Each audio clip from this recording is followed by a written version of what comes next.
Here begins the interview with the devil. I have uncovered the secret code by which I can pick up your thoughts. I have come to ask you some very plain questions. I demand that you give me direct and truthful answers. Are you ready for the interview, Mr. Devil? Yes, I am. But you must address me with more respect. During this interview, you will address me as Your Majesty. By what right do you demand such royal respect? You should know I control 98% of the people of your world. Do you not think that entitles me to rate as royalty? Have you proof of your claim? Yes, plenty of it. Of what does your proof consist? Of many things. If you want answers, you will address me as Your Majesty. Some things you will understand, some you will not. In order that you may get my viewpoint, I shall describe myself and correct the false notions people have of me and my place of abode. That is a fine idea, Your Majesty. Start by telling me where you live, then describe your physical appearance. My physical appearance? Why, my dear Mr. Earthbound, I have no physical body. I would be handicapped by such an encumbrance as those in which you earthbound creatures live. I consist of negative energy, and I live in the minds of people who fear me. I also occupy 1/2 of every atom of physical matter and every unit of mental and physical energy. Perhaps you will better understand my nature if I tell you I am the negative portion of the atom. Oh, I see what you are preparing to claim. You are laying the foundation to say that if it were not for you, there would be no world, no stars, no electrons, no atoms, no human beings, nothing.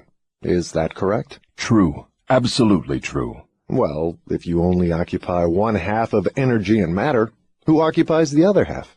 The other half is occupied by my opposition. Opposition? What do you mean? The opposition is what you earthbound call God. So you have the universe divided up with God. Is that your claim? Not my claim, but the actual fact. Before this interview is finished, you will understand why my claim is true. You will also understand why it has to be true, or there could be no world such as yours, no earthbound creatures such as you. I am no beast with a forked tongue and a spiked tail. But you do control the minds of 98 out of every 100 people. You said so yourself. Who causes all the misery in this 98% devil-controlled world if you do not? I have not said that I do not cause all the misery of the world. On the other hand, I boast of it. It is my business to represent the negative side of everything, including the thoughts of you earthbound people. How else could I control people? My opposition controls positive thought. I control negative thought. How do you gain control of the minds of people? Oh, that is easy. I merely move in and occupy the unused space of the human brain. I sow the seeds of negative thought in the minds of people so I can occupy and control the space. You must have many tricks and devices by which you gain and hold control of the human mind. To be sure, I employ tricks and devices to control human thought. My devices are clever ones, too. Go ahead and describe your clever tricks, Your Majesty. One of my cleverest devices for mind control is fear. I plant the seed of fear in the minds of people, and as these seeds germinate and grow, through use, I control the space they occupy. The 6 most effective fears are the fear of poverty, criticism, ill health, loss of love, old age, and death. Which of these 6 fears serves you most often, Your Majesty? The first and the last, poverty and death. At one time or another during life, I tighten my grip on all people through one or both of these. I plant these fears in the minds of people so deftly that they believe them to be their own creation. I accomplish this end by making people believe I am standing just beyond the entrance gate of the next life, waiting to claim them after death for eternal punishment. Of course, I cannot punish anyone, except in that person's own mind, through some form of fear. But fear of the thing which does not exist is just as useful to me as fear of that which does exist. All forms of fear extend the space I occupy in the human mind. Your Majesty, will you explain how you gained this control over human beings? The story is too long to be told in a few words. It began over 1,000,000 years ago when the first man began to think. Up to that time I had control over all mankind, but enemies of mine discovered the power of positive thought, placed it in the minds of men, and then began a battle on my part to remain in control. So far I have done quite well by myself, having lost only 2% of the people to the opposition. I take it from your answer that men who think are your enemies. Is that right? It is not right, but it is correct. Tell me something more about the world in which you live. I live wherever I choose. Time and space do not exist for me. I am a force best described to you as energy. My favorite physical dwelling place, as I have told you, is in the minds of the earthbound. I control a part of the brain space of every human being. The amount of space I occupy in each individual's mind depends upon how little and what sort of thinking that person does. As I have told you, I cannot entirely control any person who thinks. You speak of your opposition. Just what do you mean by that? My opponent controls all the positive forces of the world, such as love, faith, hope, and optimism. My opponent also controls the positive factors of all natural law throughout the universe, the forces which keep the earth and the planets and all the stars balanced in their courses. But these forces are meek in comparison with those which operate in the human mind under my control. You see, I do not seek to control stars and planets. I prefer the control of human minds. Where did you acquire your power, and by what means do you add to it? I add to my power by appropriating the mind power of the earthbound as they come through the gate at the time of death. 98 out of every 100 who come back to my plane from the earth plane are taken over by me, and their mind power is added to my being. I get all who come over with any form of fear. You see, I am constantly at work, preparing the minds of people before death, so I can appropriate them when they come back to my plane. Will you tell me how you go about your job of preparing human minds so you can control them? I have countless ways of gaining control of human minds while they are still on the earth plane. My greatest weapon is poverty. I deliberately discourage people from accumulating material wealth because poverty discourages men from thinking and makes them easy prey for me. My next best friend is ill health. An unhealthy body discourages thinking. Then I have countless thousands of workers on earth who aid me in gaining control of human minds.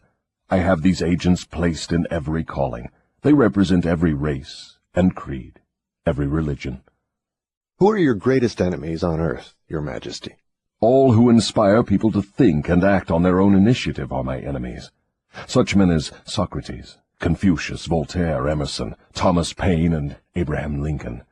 And you are not doing me any good either. Is it true that you use men who have great wealth? As I have already told you, poverty is always my friend because it discourages independence of thought and encourages fear in the minds of men. Some wealthy men serve my cause, while others do me great damage, depending on how the wealth is used. The great Rockefeller fortune, for example, is one of my worst enemies. That is interesting, Your Majesty. Will you tell me why you fear the Rockefeller fortune more than others? The Rockefeller money is being used to isolate and conquer diseases of the physical body in all parts of the world. Disease has always been one of my most effective weapons. The fear of ill health is second only to the fear of poverty. The Rockefeller money is uncovering new secrets of nature in 100 different directions, all of which are designed to help men take and keep possession of their own minds. It is encouraging new and better methods of feeding, clothing, and housing people. It is wiping out the slums in the large cities, the places where my favorite allies are found. It is financing campaigns for better government and helping to wipe out dishonesty in politics. It is helping to set higher standards in business practice and encouraging businessmen to conduct business by the golden rule, and that is not doing my cause any good. What about these boys and girls who are said to be on the road to hell? Are you in control of them? Well, I can answer that question only with yes and no. I have corrupted the minds of the young by teaching them to drink and smoke, but they have me baffled through their tendency to think for themselves. You say you have corrupted the minds of the young people with liquor and cigarettes. I can understand how liquor might destroy the power of independent thought, but do not see what cigarettes have to do with helping your cause. You may not know it, but cigarettes break down the power of persistence. They destroy the power of endurance. They destroy the ability to concentrate. They deaden and undermine the imaginative faculty, and help in other ways to keep people from using their minds most effectively. Do you know I have millions of people, young and old of both sexes, who smoke 2 packages of cigarettes a day? That means I have millions of people who are gradually destroying their power of resistance. One day I shall add to their habit of cigarette smoking other thought-destroying habits, until I shall have gained control of their minds. Habits come in pairs, triplets, and quadruplets. Any habit which weakens one's willpower invites a flock of its relatives to move in and take possession of the mind. The cigarette habit not only lowers the power of resistance and discourages persistence, but it invites looseness in other human relationships. I never thought that cigarettes were a tool of destruction, Your Majesty, but your explanation throws a different light on the subject. How many converts to the habit do you now claim? I am proud of my record. Millions are now victims, and the number is increasing daily. Soon I shall have most of the world indulging in the habit. In thousands of families I now have followers of the habit, including every member of the family. Very young boys and girls are beginning to take up the habit. They are learning how to smoke by observing their parents and older brothers and sisters. Which do you consider to be your greater tool for gaining control of human minds, cigarettes or liquor? Without hesitation, I would say cigarettes. Once I get a young person to join my 2-package-a-day club, I have no trouble in inducing that person to take on the habit of liquor, overindulgence of sex, and all other related habits which destroy independence of thought and action. Your Majesty, when I began this interview, I had you all wrong. I thought you were a fraud and a fake, but I see now that you are quite real and very powerful. Your apology is accepted, but you need not have bothered. Millions of people have questioned my power, and I got most of them at the gate as they came over.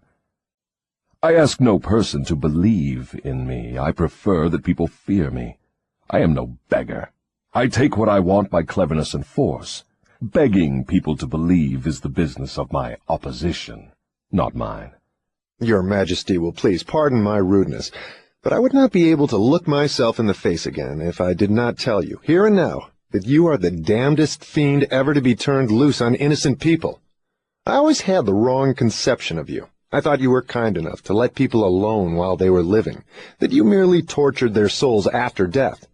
Now I learn from your own brazen confession that you destroy their right to freedom of thought and cause them to go through a living hell on earth. What do you have to say to that? I get what I want by exercising self-control.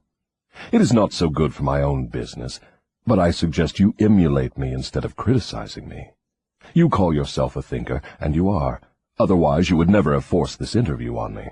But you will never be the sort of thinker that frightens me unless you gain and exercise greater control over your own emotions. Let us get away from personalities. I came here to learn more about you, not to discuss myself. Please go ahead and tell me of the many tricks you have devised for gaining control of the human mind. What is your most powerful weapon just now? That is a difficult question to answer. I have so many devices for entering human minds and controlling them that it is difficult to say which are the most powerful. Right at the moment I am trying to bring about another world war. My friends here in Washington are helping me to involve America in the war. If I can start the world to killing on a wholesale basis, I shall be able to put into operation my favorite device for mind control. It is what you call mass fear. I used this device to bring about the other world war in 1914. I used it to bring about the economic depression in 1929. And if my opposition had not double-crossed me, I would now be in possession of every man, woman, and child in the world. You can see for yourself how near I came to world domination, the thing I have been struggling to attain for thousands of years. Yes, I see your point. Who wouldn't? You are a very ingenious manipulator of the minds of people. Is your devilish business carried on only through people of high position and great influence? Oh, no. I use the minds of people in all walks of life. As a matter of fact, I prefer the type of person who makes no pretense of thinking. I can manipulate that sort of person without difficulty. I could not control 98% of the people of the world if all people were skilled in thinking for themselves. I'm interested in the welfare of those people whom you claim to control. Therefore, I wish you to tell me all of the tricks by which you enter and control their minds. I want a complete confession from you, so begin with your cleverest trick. This is suicide you are forcing on me, but I am helpless. So settle down, and I will place in your hands the weapon by which millions of your fellow earthbound will defend themselves against me. Tell me first about your most clever trick, the one you use to ensnare the greatest number of people. If you force me to give away this secret, it will mean my loss of millions of people now living, and still greater numbers of millions as yet unborn. I beg of you, permit me to pass this one question unanswered. So His Majesty the Devil fears a mere humble earthbound creature? Is that right? It is not right, but it is true. You have no right to rob me of my most necessary tool of trade. For millions of years I have dominated earthbound creatures through fear and ignorance. Now you come along and would destroy my use of these weapons by forcing me to tell how I use them. Do you not realize that you will break my grip on every person who heeds this confession you are forcing from me? Have you no mercy? Have you no sense of humor? Have you no sportsmanship? Stop stalling and start confessing. Who are you to ask mercy of one whom you would destroy if you could? Who are you to talk of sportsmanship and a sense of humor? You, who by your own confession have set up a living hell on earth, where you punish innocent people through their fears and ignorance. As for minding my own business, that is just what I'm doing when I force you to tell how you control people through their own minds. My business, if it can be called a business, is helping to unlock the doors of the self-made prisons in which men and women are confined because of the fears you have planted in their minds. My greatest weapon over human beings consists of two secret principles by which I gain control of their minds. I will speak first of the principle of habit, through which I silently enter the minds of people.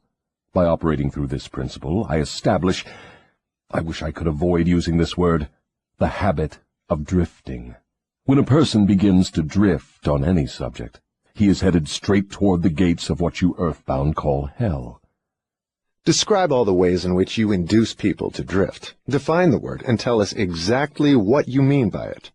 I can best define the word drift by saying that people who think for themselves never drift, while those who do little or no thinking for themselves are drifters. A drifter is one who permits himself to be influenced and controlled by circumstances outside of his own mind. He would rather let me occupy his mind and do his thinking than go to the trouble of thinking for himself. A drifter is one who accepts whatever life throws in his way without making a protest or putting up a fight. He doesn't know what he wants from life and spends all of his time getting just that. A drifter has lots of opinions, but they are not his own. Most of them are supplied by me. A drifter is one who is too lazy mentally to use his own brain. That is the reason I can take control of people's thinking and plant my own ideas in their minds. I think I understand what a drifter is. Tell me the exact habits of people by which you induce them to drift through life. Start by telling me when and how you first gained control of a person's mind. My control over the mind of a human being is obtained while the person is young.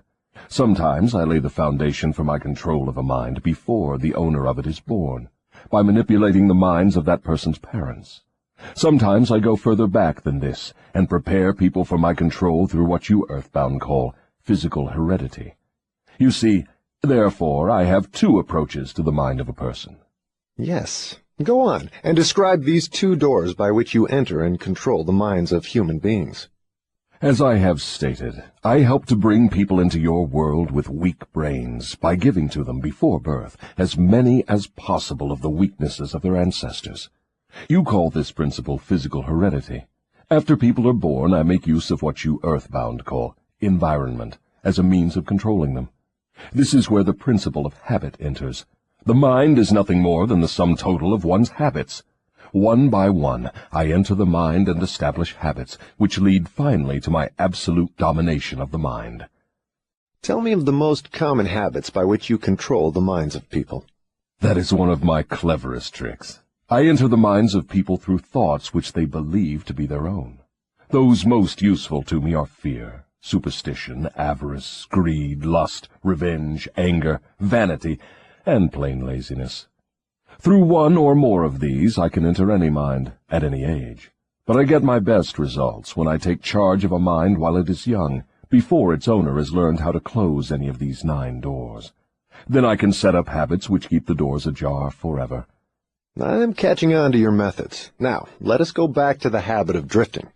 Tell us all about that habit, since you say it is your cleverest trick in controlling the minds of people. As I said before, I start people drifting during their youth. I induce them to drift through school without knowing what occupation they wish to follow in life. Here I catch the majority of people. Habits are related. Drift in one direction, and soon you will be drifting in all directions. I also use environmental habits to give me a definite grip on my victims. I see. You make it your business to train children in the habit of drifting by inducing them to go through school without aim or purpose. Now, tell me of some of your other tricks with which you cause people to become drifters. Well, my second best trick in developing the habit of drifting is one that I put into operation with the aid of parents and public school teachers and religious instructors. I warn you not to force me to mention this trick. Do not disclose this trick. If you do so, you will be hated by my co-workers who help me use this trick. If you publish this confession in book form, your book will be barred from the public schools. It will be blacklisted by most of the religious leaders. It will be hidden from children by many parents. The newspapers will not dare to give reviews of your book. Millions of people will hate you for writing the book. In fact, no one will like you or your book except those who think, and you know how very few there are of this sort. My advice to you is to let me skip the description of my second best trick. So, for my own good, you wish to withhold the description of your second best trick. No one will like my book except those who think, eh? Very well, go ahead and answer. You'll regret this, Mr. Earthbound, but the joke is on you. By this mistake of yours, you will divert attention from me to yourself. My co-workers, of whom there are millions, will forget about me and hate you for uncovering my methods. Never mind about me. Tell me all about this second best trick of yours with which you induce people to drift with you to hell. My second best trick is not second at all. It is first. It is first because without it I never could gain control of the minds of the youths. Parents, school teachers, religious instructors, and many other adults unknowingly serve my purpose by helping me to destroy in children the habit of thinking for themselves. They go about their work in various ways, never suspecting what they are doing to the minds of children or the real cause of the children's mistakes. I can hardly believe you, Your Majesty. I've always believed that children's best friends were those closest to them, their parents, their school teachers, and their religious instructors. Where would children go for dependable guidance if not to those who have charge of them? That is where my cleverness comes in. There is the exact explanation of how I control 98% of the people of the world. I take possession of people during their youth, before they come into possession of their own minds, by using those who are in charge of them.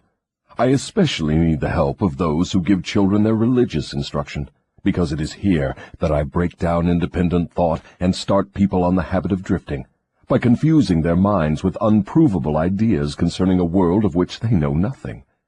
It is here also that I plant in the minds of children the greatest of all fears, the fear of hell. I understand that it is easy for you to frighten children with threats of hell, but how do you continue to make them fear you and your hell after they grow up and learn to think for themselves? Children grow up, but they do not always learn to think for themselves. Once I capture the mind of a child through fear, I weaken that child's ability to reason and to think for himself, and that weakness goes with the child all through life. Is that not taking unfair advantage of a human being by contaminating his mind before he comes into full possession of it? Everything is fair that I can use to further my ends. I have no foolish limitations of right and wrong. Might is right with me. I use every known human weakness to gain and keep control of the human mind. I understand your devilish nature. Now, let us get back to further discussion of your methods of inducing people to drift to hell here on earth. From your confession, I see that you take charge of children while their minds are young and pliable. Tell me more of how you use parents, teachers, and religious leaders to ensnare people into drifting. One of my favorite tricks is to coordinate the efforts of parents and religious instructors, so they work together in helping me to destroy the children's power to think for themselves. I use many religious instructors to undermine the courage and power of independent thought of children by teaching them to fear me. But I use parents to aid the religious leaders in this great work of mine. How do parents help religious leaders destroy their children's power to think for themselves? I never heard of such a monstrosity. I accomplish this through a very clever trick. I cause the parents to teach their children to believe as the parents do in connection with religion, politics, marriage, and other important subjects. In this way, as you can see, when I gain control of the mind of a person, I can easily perpetuate the control by causing that person to help me fasten it upon the minds of his offspring. In what other ways do you use parents to convert children into drifters? I cause children to become drifters by following the example of their parents, most of whom I have already taken over and bound eternally to my cause. In some parts of the world I gain mastery over children's minds and subdue their willpower in exactly the same way that men break and subdue animals of lower intelligence. It makes no difference to me how a child's will is subdued, as long as it fears something. I will enter its mind through that fear and limit the child's power to think independently. It seems that you go out of your way to keep people from thinking. Yes, accurate thought is death to me. I cannot exist in the minds of those who think accurately. I do not mind people thinking, as long as they think in terms of fear, discouragement, hopelessness, and destructiveness. When they begin to think in constructive terms of faith, courage, hope, and definiteness of purpose, they immediately become allies of my opposition, and are therefore lost to me.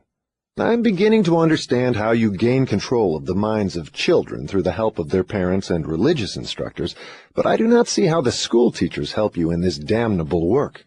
School teachers help me gain control of the minds of children, not so much by what they teach the children, as because of what they do not teach them.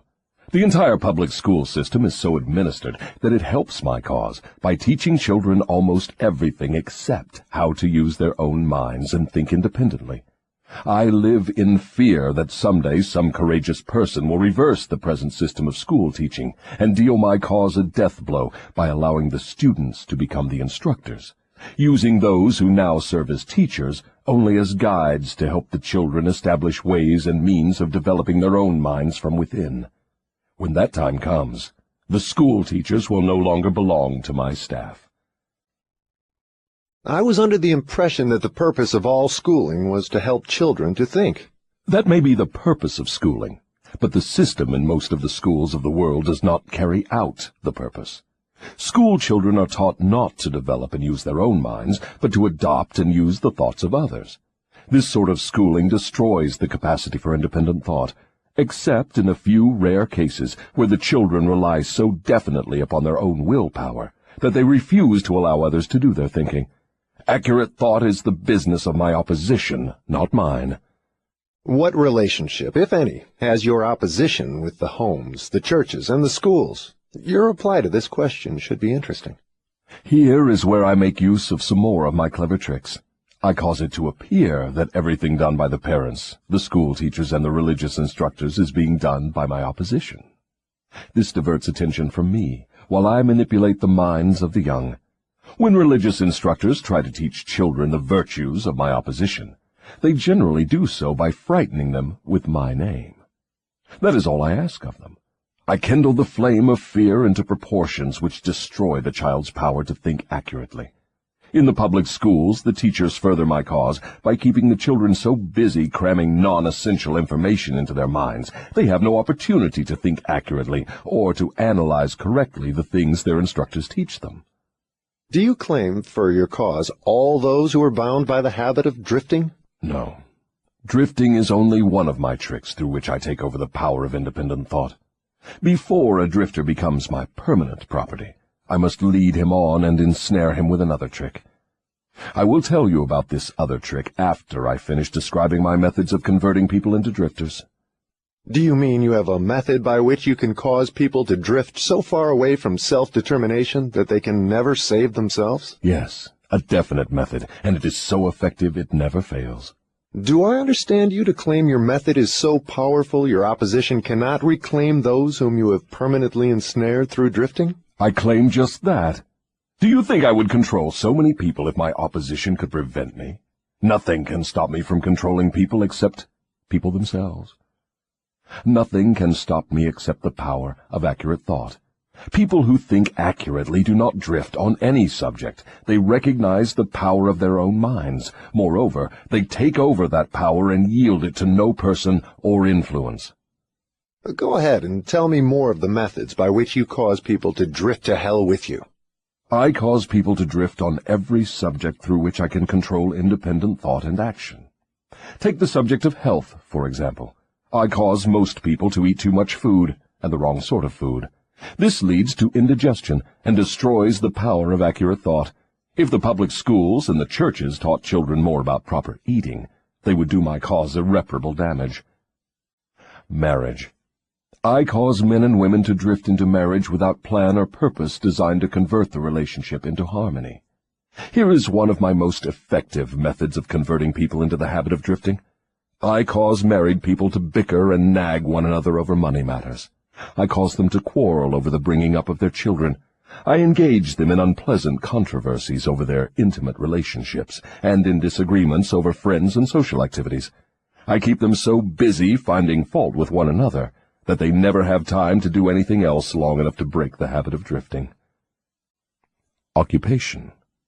I teach people to become drifters by causing them to drift out of school into the first job they can find, with no definite aim or purpose except to make a living.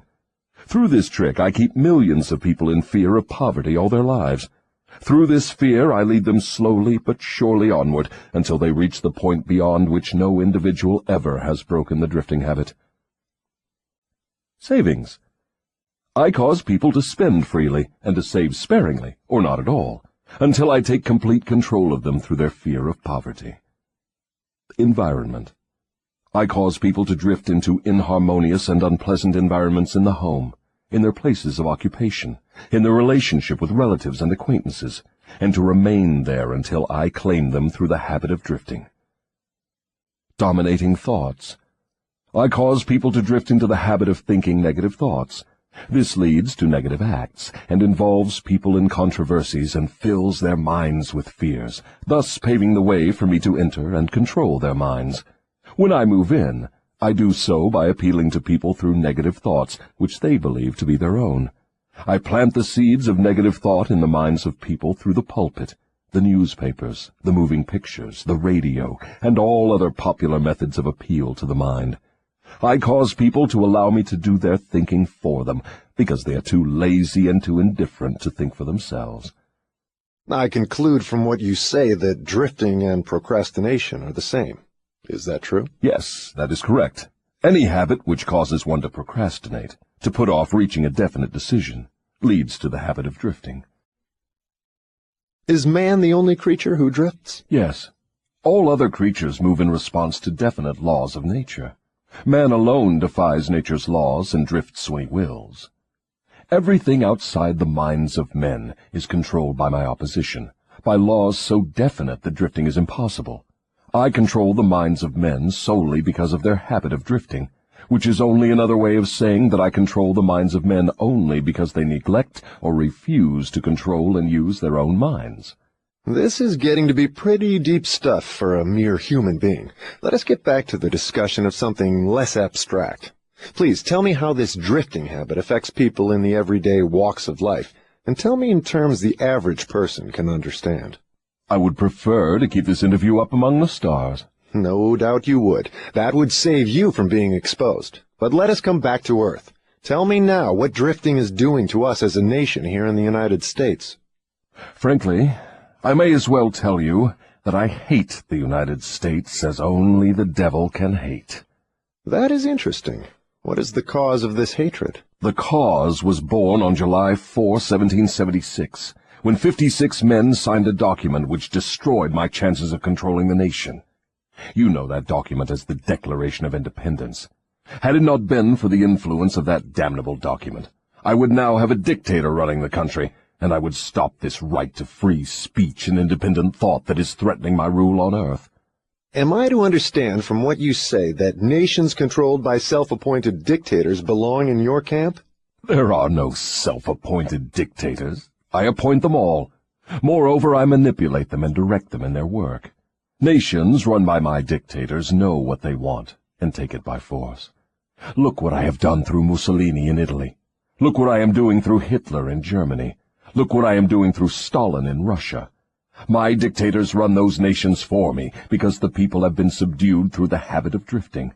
My dictators do no drifting. That is why they rule for me the millions of people under their control. What would happen if Mussolini, Stalin, and Hitler turned traitors and disavowed you and your rule? That will not happen because I have them too well bribed. I am paying each of them with the sop of his own vanity, by making him believe he is acting on his own account. That is another trick of mine. Let us come back to the United States and learn something of what you are doing to convert people into the habit of drifting. Right now I am paving the way for a dictatorship by sowing the seeds of fear and uncertainty in the minds of the people. Through whom are you carrying on your work? Mainly through the president. I am destroying his influence with the people by causing him to drift on the question of a working agreement between employers and their employees. If I can induce him to drift for another year, he will be so thoroughly discredited I can hand over the country to a dictator. If the president continues to drift, I will paralyze personal freedom in the United States, just as I destroyed it in Spain, Italy, Germany, and England.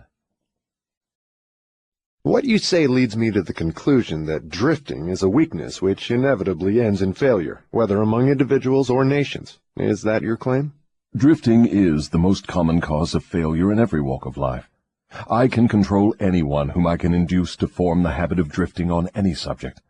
The reason for this is twofold.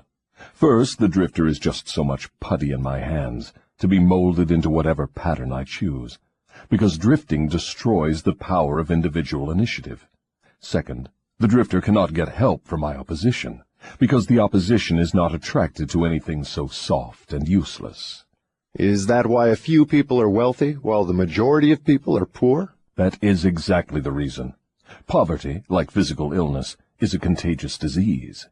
You find it always among the drifters, never among those who know what they want and are determined to get just that. It may mean something to you when I call your attention to the fact that the non-drifters, whom I do not control, and those who possess most of the wealth of the world, happen to be the same people. I have always understood that money was the root of all evil, that the poor and the meek would inherit heaven, while the wealthy would pass into your hands. What have you to say of that claim? Men who know how to get the material things of life generally know how to keep out of the hands of the devil as well. The ability to acquire things is contagious. Drifters acquire nothing except that which no one else wants. If more people had definite aims and stronger desires for material and spiritual riches, I would have fewer victims. I assume, from what you say, that you do not claim fellowship with the industrial leaders. Evidently, they are not friends of yours? Friends of mine. I'll tell you what sort of friends of mine they are. They have belted the entire country with good roads, thus bringing into close communion the people of both city and country. They have converted ores into steel, with which they have built the skeletons of great skyscrapers. They have harnessed electrical power and converted it into 1,000 uses, all designed to give man time to think. They have provided through the automobile personal transportation to the humblest citizen, thus giving to everyone the freedom of travel. They have provided every home with instantaneous news of what is happening in all parts of the world through the aid of the radio.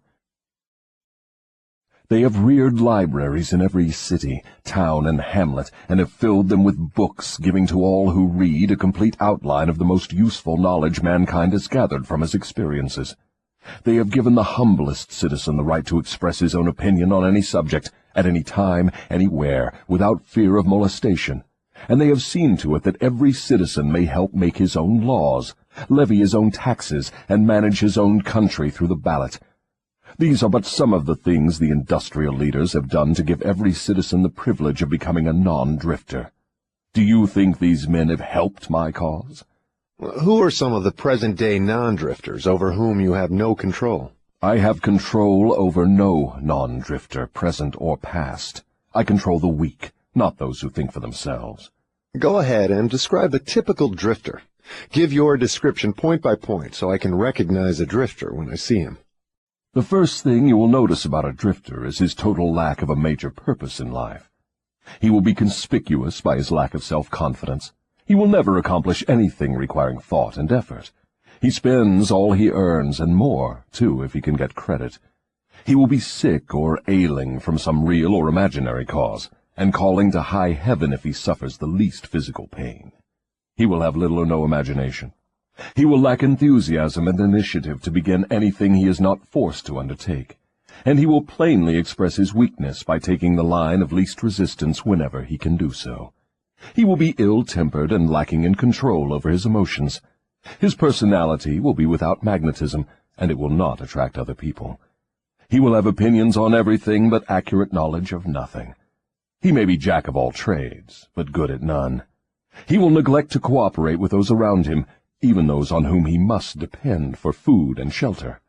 He will make the same mistake over and over again, never profiting by failure. He will be narrow-minded and intolerant on all subjects, ready to crucify those who may disagree with him. He will expect everything of others, but be willing to give little or nothing in return. He may begin many things, but he will complete nothing. He will be loud in his condemnation of his government, but he will never tell you definitely how it can be improved. He will never reach decisions on anything if he can avoid it, and if he is forced to decide, he will reverse himself at the first opportunity. He will eat too much and exercise too little. He will take a drink of liquor if someone else will pay for it. He will gamble if he can do it on the cuff. He will criticize others who are succeeding in their chosen calling. In brief, the drifter will work harder to get out of thinking than most others work in earning a good living. He will tell a lie rather than admit his ignorance on any subject. If he works for others, he will criticize them to their backs and flatter them to their faces. You have given me a graphic description of the drifter. Please now describe the non-drifter so that I may recognize him on sight. The first sign of a non-drifter is this. He is always engaged in doing something definite, through some well-organized plan which is definite. He has a major goal in life toward which he is always working, and many minor goals, all of which lead toward his central scheme.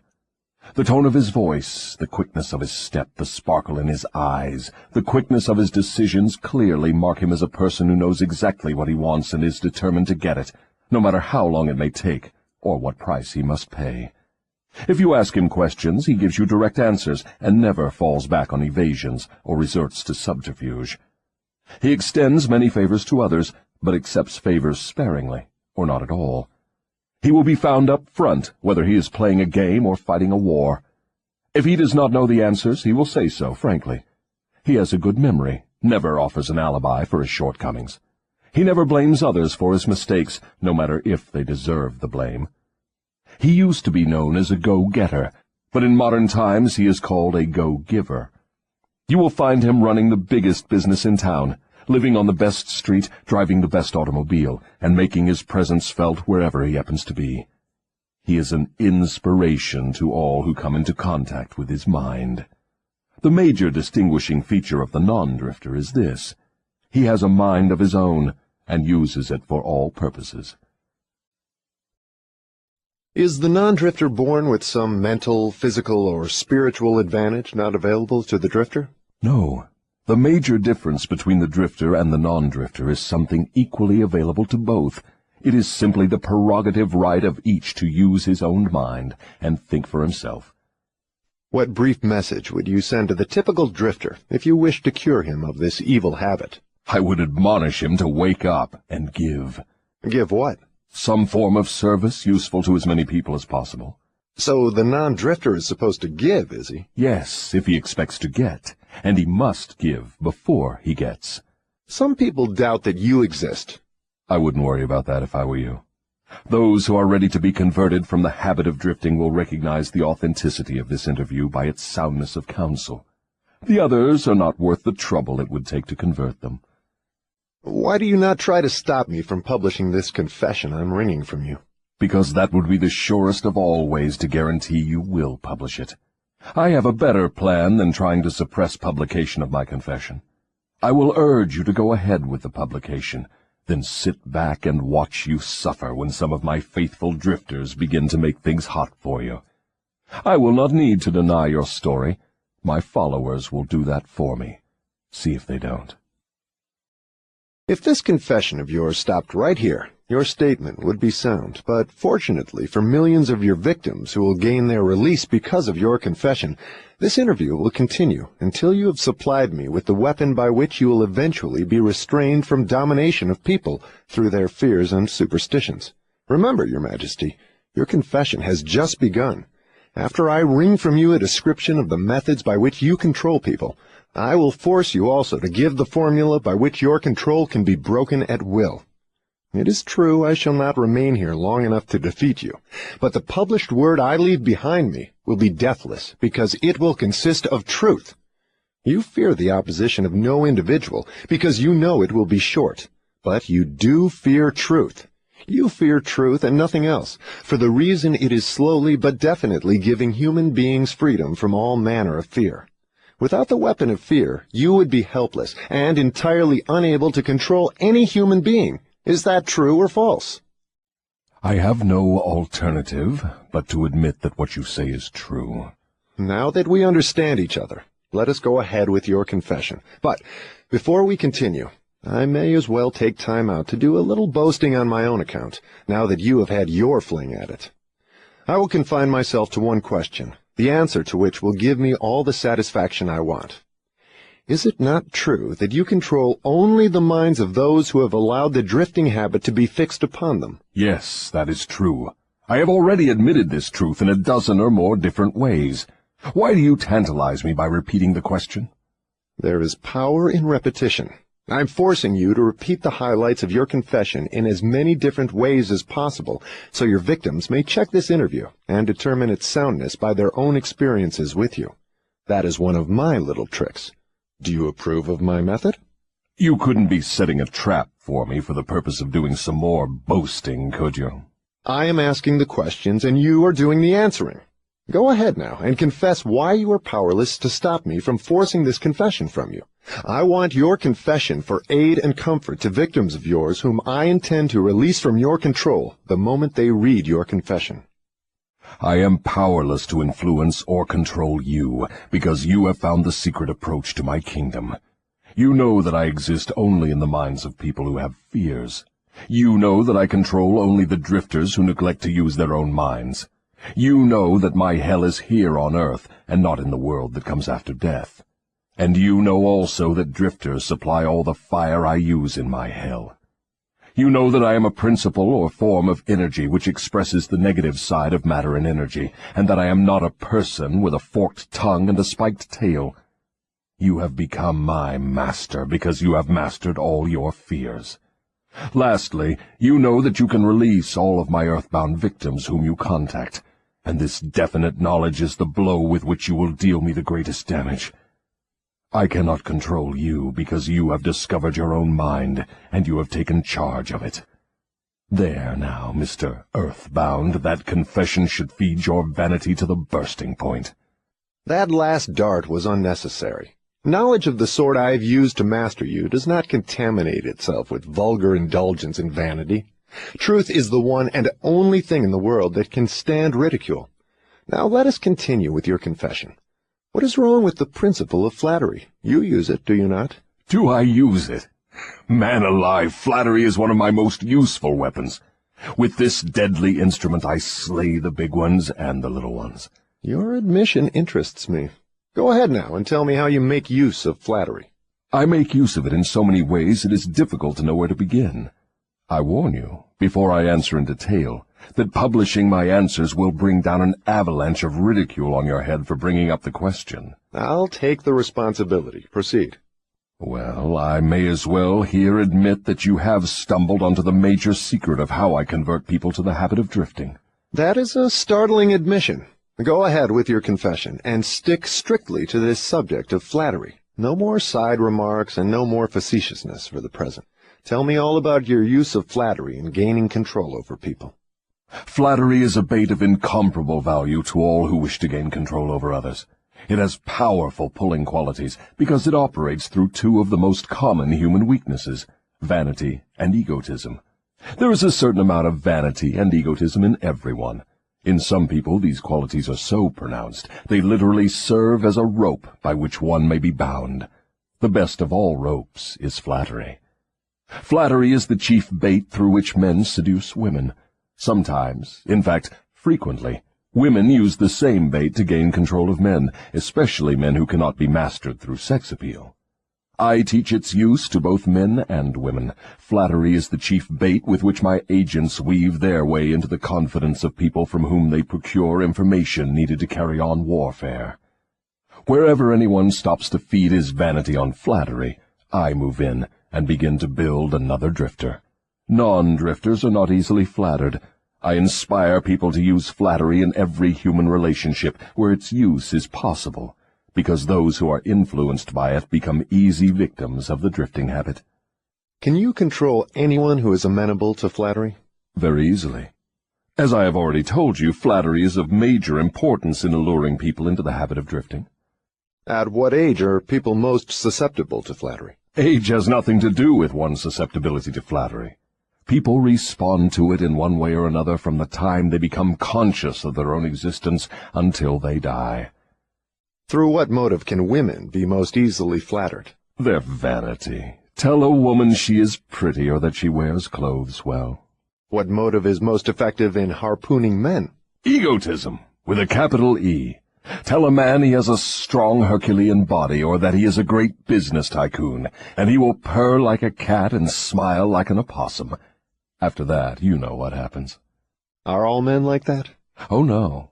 2 out of every 100 have their egotism so thoroughly under control that even an expert flatterer couldn't get under their skins with a double-edged butcher knife. How does a cunning woman apply her art of flattery in attracting men? Great heavens, man, do I have to draw a picture of her method for you? Have you no imagination? Oh, yes, I have imagination enough, Your Majesty. But I'm thinking of the poor dupes of the world who need to understand the exact technique with which they may be flattered into the habit of drifting. Go on and tell us how a woman can harpoon rich and presumably smart men. This is a devilish trick to play on women, but since you demand the information, I am helpless to withhold it. Women influence men through a technique consisting first of ability to inject soft, cooing baby tones into their voices, and second, by closing their eyes into a half-closed position which registers hypnotism in connection with the flattery of men. Is that all there is to the business of flattery? No, that is only the technique. Then comes the motive a woman uses as a lure. The type of woman you perhaps have in mind never sells a man herself or anything she can give him. Instead, she sells him his own egotism. Is that all that women use when they wish to flatter men? That is the most effective thing they use. It works when sex appeal fails. So I am to believe that big, strong, smart men can be wound up and manipulated through flattery just as if they were so much putty? Is that possible? Is it possible? It is happening every minute of the day. Moreover, unless they are non-drifters, the bigger they come, the harder they fall when the expert flatterer moves in on them. And tell me of some of your other tricks with which you cause people to drift in life. One of my most effective devices is failure. The majority of people begin to drift as soon as they meet with opposition, and not 1 out of 10,000 will keep on trying after failing 2 or 3 times. So it is your business to induce people to fail whenever you can. Is that correct? You have it right. Failure breaks down one's morale, destroys self-confidence, subdues enthusiasm, dulls imagination, and drives away definiteness of purpose. Without these qualities, no one can permanently succeed in any undertaking. The world has produced thousands of inventors with ability superior to that of the late Thomas A. Edison. But these men have never been heard of, while the name of Edison will go marching on, because Edison converted failure into a stepping stone to achievement, while the others used it as an alibi for not producing results. Is the capacity to surmount failure without being discouraged one of Henry Ford's chief assets? Yes, and this same quality is the chief asset of every man who attains outstanding success in any calling. That statement covers lots of territory, Your Majesty. Do you not wish to modify it or tone it down a bit for the sake of accuracy? No modification is necessary, because the claim is none too broad. Search accurately into the lives of men and women who achieve enduring success, and you will find without exception that their success has been in exact proportion to the extent that they surmounted failure. The life of every successful person loudly acclaims that which every true philosopher knows. Every failure brings with it the seed of an equivalent success. But the seed will not germinate and grow under the influence of a drifter. It springs to life only when it is in the hands of one who recognizes that most failures are only temporary defeat, and who never, under any circumstances, accepts defeat as an excuse for drifting. If I understand you correctly, you claim there is virtue in failure. That does not seem reasonable. Why do you try to induce people to fail if there is virtue in failure? There is no inconsistency in my claims. The appearance of inconsistency is due to your lack of understanding. Failure is a virtue only when it does not lead one to quit trying and begin drifting. I induce as many people as I can to fail as often as possible, for the reason that not 1 out of 10,000 will keep on trying after failing 2 or 3 times. I am not concerned about the few who convert failures into stepping stones, because they belong to my opposition anyway. They are the non-drifters, and therefore they are beyond my reach. Your explanation clears up the matter.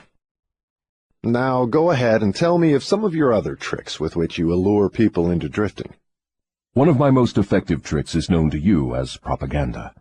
This is the instrument of greatest value to me in setting people to murdering one another under the guise of war. The cleverness of this trick consists mainly of the subtlety with which I use it. I mix propaganda with the news of the world. I have it taught in public and private schools. I see that it finds its way into the pulpit. I color moving pictures with it. I see that it enters every home where there is a radio. I inject it into billboard, newspaper, and radio advertising. I spread it in every place of business where people work. I use it to fill the divorce courts, and I make it serve to destroy business and industry. It is my chief instrument for starting runs on banks. My propagandists cover the world so thoroughly that I can start epidemics of disease, turn loose the dogs of war, or throw business into a panic at will. If you can do all that you claim with propaganda, it is little wonder that we have wars and business depressions. Give me a simple description of what you mean by the term propaganda. Just what is it, and how does it work? I wish to know particularly how you cause people to drift through the use of this devilish device. Propaganda is any device, plan, or method by which people can be influenced without knowing that they are being influenced, or the source of the influence. Propaganda is used in business for the purpose of discouraging competition. Employers use it to gain advantage over their employees. The employees retaliate by using it to gain advantage over their employers. In fact, it is used so universally and through such a smooth and beautiful streamlined technique that it looks harmless even when it is detected. I suppose some of your boys are now engaged in preparing the minds of the American people to drift into some form of dictatorship. Tell me how they work. Yes, millions of my boys are preparing Americans to become Hitlerized. My best boys are working through politics and labor organization. We intend to take over the country with ballots instead of bullets. Americans are so sensitive they would never stand the shock of seeing their form of government changed with the aid of machine guns and tank cars. So our propaganda boys are serving them a diet they will swallow by stirring up strife between employers and employees and turning the government against business and industry. When propaganda has done its work thoroughly, one of my boys will move in as dictator, and the 9 old men on your Supreme Court with their silly notions of the Constitution will move out. Everyone will be given a job or fed from the government treasury. When men's bellies are filled, they drift freely with one who does the filling. Hungry men get out from under control. I have often wondered who invented the clever trick which you call propaganda. From what you tell me of its source and nature, I understand why it is so deadly. Only one as clever as your Majesty could have invented such a device with which to dull the reason, dethrone the will, and lure men into drifting. Why do you not use your powerful propaganda to gain control of your victims, instead of subduing them through fear and annihilating them through warfare? What is fear of the devil except propaganda? You have not observed my technique very carefully, or you would have seen that I am the world's greatest propagandist. I never attain an end by direct, open means which I can achieve through subterfuge and subtlety. What do you suppose I am using when I plant negative ideas in the minds of men, and gain control of them through what they believe to be their own ideas? What would you call that, except the cleverest of all forms of propaganda? Surely you are not going to tell me that you destroy people through their own help without their realizing what you are doing. That is exactly what I wish you to understand. Moreover, I will show you exactly how the trick is performed. Now we are getting somewhere. Exactly how do you convert human beings into propagandists and lure them into self-imprisonment? Give me the story with all its lurid details. This is the most important part of your confession, and I am consumed with eagerness to gain control of your secret. I can hardly blame you for stalling about answering my question, because you know so well that your answer will snatch millions of innocent victims from your control. You also know that your answer will protect other countless millions of yet unborn people from being victimized by you. It is little wonder you are hedging about answering. Your deductions are correct. This part of my confession will do me more damage than all the remainder of it. Stating your headache in a better way, this part of your confession will save more millions of people from your control than all the remainder of it. All I can say is that you have me in a hell of a situation. Now you shall know how the millions of your victims feel. Let's have it. I make my first entry into an individual's mind by bribing him. What do you use as a bribe? I use many things, all of them pleasant things the individual covets. I use the same sort of bribes that individuals use when they bribe one another. That is, I use for bribes the things people most want. My best bribes are these: love, the thirst for sex expression, covetousness for money, the obsessive desire to gain something for nothing, gambling, vanity in women, egotism in men, desire to be the master of others, desire for intoxicants and narcotics, desire for self-expression through words and deeds, desire to imitate others, desire for the perpetuation of life after death, desire to be a hero or heroine, desire for physical food.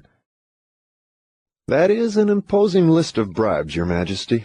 Do you use others? Yes, plenty of them, but these are my favorites. Through some combination of them I can enter the mind of any human being at will at any age from birth until death. You mean that these bribes are the keys with which you can silently unlock the door to any mind you choose? That is exactly what I mean, and I can do it too. What happens when you enter the mind of a person who is not yet in the habit of drifting, but belongs in the 98% class as a potential drifter? I go to work immediately to occupy as much of that person's mind as I can master. If the individual's greatest weakness is the desire for money, I begin to dangle coins before him, figuratively speaking. I intensify his desire and induce him to go after money. Then when he gets near it, I snatch it away from him. This is an old trick of mine. After the trick has been repeated a few times, the poor fellow gives in and quits. Then I take over a little more space in his mind and fill it with the fear of poverty. That is one of my best mind fillers. Yes, I admit your method is very clever, but what happens if the victim fools you and gets his hands on a lot of money? You don't fill his mind with the fear of poverty then, do you? No, I don't. I take over the space by filling it with something which serves my purpose just as well. If the victim converts his desire for money into large sums, I start overfeeding him with the things he can buy with it.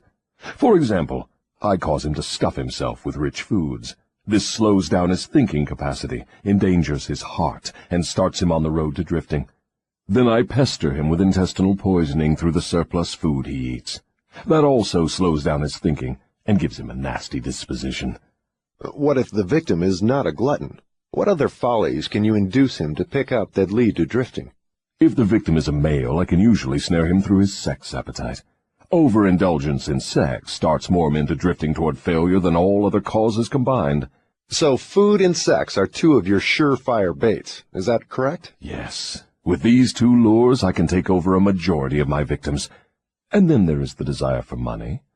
I'm beginning to think that wealth is more dangerous than poverty, if your story is to be believed. That altogether depends on who has the wealth and how it was acquired.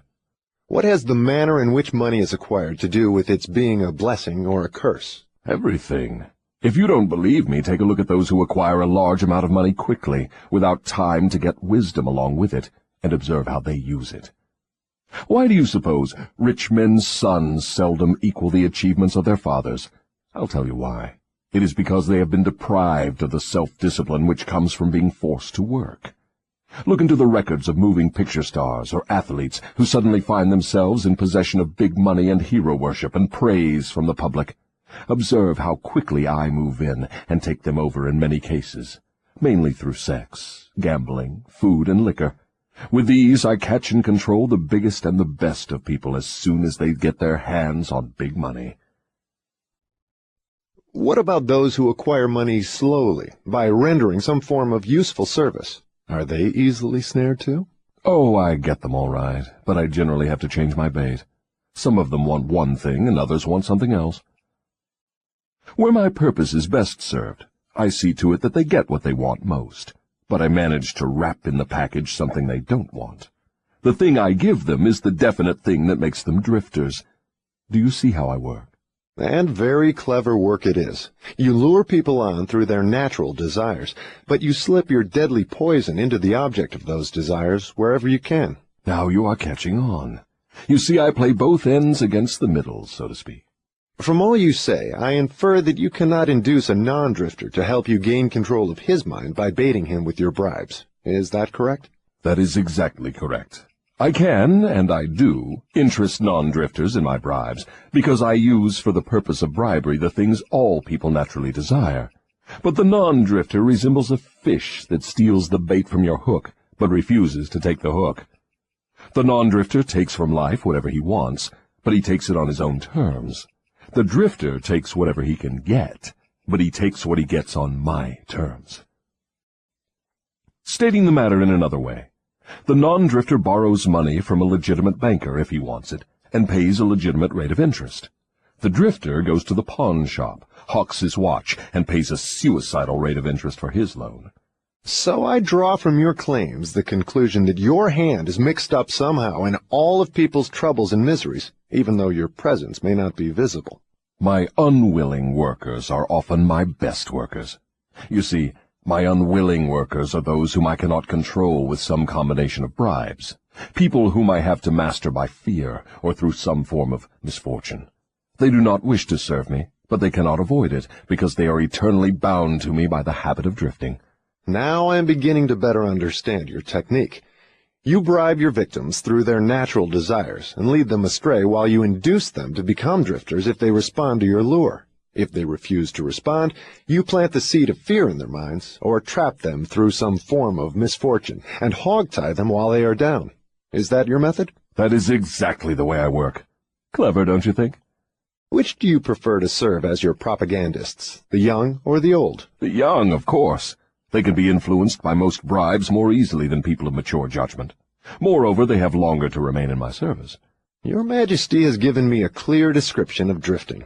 Tell me what must be done to ensure against the habit of drifting. I want a complete formula that anyone can use. Protection against drifting lies within easy reach of every human being who has a normal body and a sound mind. The self-defense can be applied through these simple methods. 1. Do your own thinking on all occasions. The fact that human beings are given complete control over nothing save the power to think their own thoughts is laden with significance. 2. Decide definitely what you want from life, then create a plan for attaining it, and be willing to sacrifice everything else if necessary, rather than accept permanent defeat. 3. Analyze temporary defeat, no matter of what nature or cause, and extract from it the seed of an equivalent advantage. 4. Be willing to render useful service equivalent to the value of all material things you demand of life, and render the service first. 5. Recognize that your brain is a receiving set that can be attuned to receive communications from the universal storehouse of infinite intelligence, to help you transmute your desires into their physical equivalent. 6.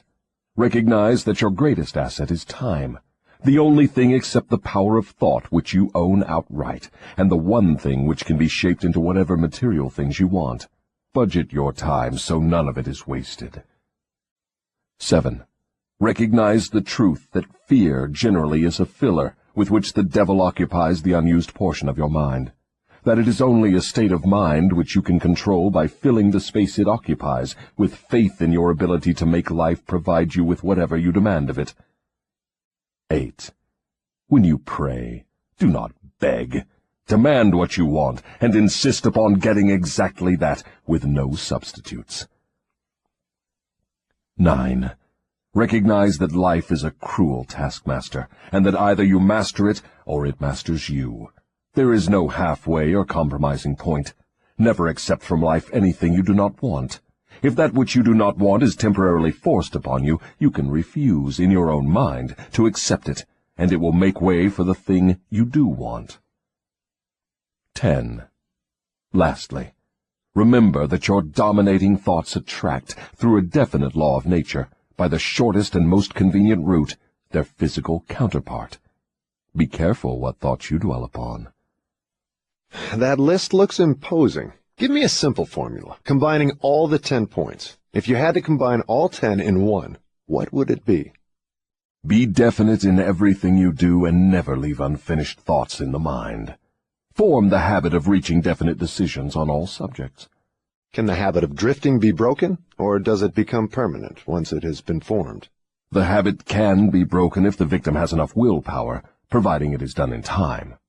There is a point beyond which the habit can never be broken. Beyond that point, the victim is mine. He resembles a fly that has been caught in a spider's web. He may struggle, but he cannot get out. Each move he makes entangles him more securely. The web in which I entangle my victims permanently is a law of nature not yet isolated by or understood by men of science. What is this mysterious law through which you take permanent control of people's bodies, even before you take over their souls? The whole world will want to know more about this law and how it operates. It will be hard to describe the law so you will understand it, but you may call it hypnotic rhythm. It is the same law through which people can be hypnotized. So you have the power to use the laws of nature as a web in which you bind your victims in eternal control. Is that your claim? That is not only my claim, it is the truth. I take over their minds and bodies even before they die whenever I can lure them or frighten them into hypnotic rhythm. What is hypnotic rhythm? How do you use it to gain permanent mastery over human beings? I will have to go back into time and space and give you a brief, elementary description of how nature uses hypnotic rhythm. Otherwise, you will not be able to understand my description of how I use this universal law to control human beings. Go ahead, but keep your story confined to simple illustrations which come within the range of my own experience and knowledge of natural laws. Very well. I shall do my best. You, of course, know that nature maintains a perfect balance between all the elements and all the energy in the universe. You can see that the stars and the planets move with perfect precision, each one keeping its own place in time and space. You can see that the seasons of the year come and go with perfect regularity. You can see that an oak tree grows from an acorn, and a pine grows from the seed of its ancestor. An acorn never produces a pine, and a pine seed never produces an oak. These are simple things which anyone can understand. What one cannot see is the universal law through which nature maintains perfect balance throughout the myriad of universes. You, earthbound, caught a fragmentary glimpse of this great universal law when Newton discovered that it holds your earth in its position and causes all material objects to be attracted toward the center of the earth. He called the law gravitation. But he did not go far enough in his study of the law. If he had, he would have discovered that the same law which holds your earth in position and helps nature maintain a perfect balance over the 4 dimensions, in which all matter and energy are contained, is the web in which I entangle and control the minds of human beings. Tell me more of this astounding law of hypnotic rhythm. As I have already stated, there is a universal form of energy with which nature keeps a perfect balance between all matter and energy. She makes specialized use of this universal building material by breaking it up into different wavelengths. The breaking up process is carried on through habit. You will better understand what I am trying to convey if I compare it with the method by which one learns to play music. At first, the notes are memorized in the mind. Then they are related to one another through melody and rhythm. By repetition, the melody and rhythm become fixed in the mind. Observe how relentlessly the musician must repeat a tune before he masters it. Through repetition, the musical notes blend, and then you have music. Any impulse of thought that the mind repeats over and over through habit forms an organized rhythm. Undesirable habits can be broken. They must be broken before they assume the proportions of rhythm. Are you following me? Yes. Well, to continue, rhythm is the last stage of habit. Any thought or physical movement which is repeated over and over through the principle of habit finally reaches the proportion of rhythm. Then the habit cannot be broken, because nature takes it over and makes it permanent. It is something like a whirlpool in water. An object may keep floating indefinitely unless it is caught in a whirlpool. Then it is carried round and round, but it cannot escape. The energy with which people think may be compared with water in a river. So this is the way in which you take control of the minds of people, is it? Yes. All I have to do to gain control over any mind is to induce its owner to drift. Am I to understand that the habit of drifting is the major danger through which people lose their prerogative or privilege of thinking their own thoughts and shaping their own earthly destinations? That and much more. Drifting is also the habit through which I take over their souls after they give up their physical bodies. Then the only way a human being can be saved from eternal annihilation is by maintaining control over his own mind while he is on this earth. Is that true? You have stated the truth perfectly. Those who control and use their minds escape my web. I get all the others as naturally as the sun sets in the west. Is that all there is to the business of being saved from eternal annihilation? Doesn't what you call your opposition have anything to do with saving people? I can see that you do think very deeply. My opposition, the power you earthbound call God, has everything to do with the salvation of people from eternal annihilation, and for that reason it is my opposition who provides every human being with the privilege of using his own mind. If you use that power by maintaining control over your own mind, you become a part of it when you give up your physical body.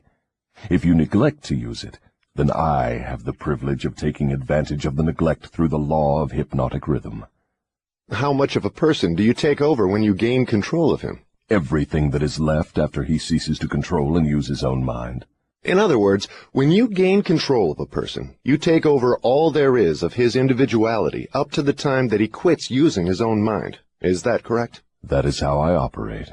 What do you do with people whom you control before death? Of what good are they to you while they live? I use them, or what is left of them after I take charge, as propagandists to help me prepare the minds of others to drift. You not only fool people into destroying their power to control their own minds, but you use them to help you trap others? Yes, I let no opportunity get away from me. Let us come back to the subject of hypnotic rhythm.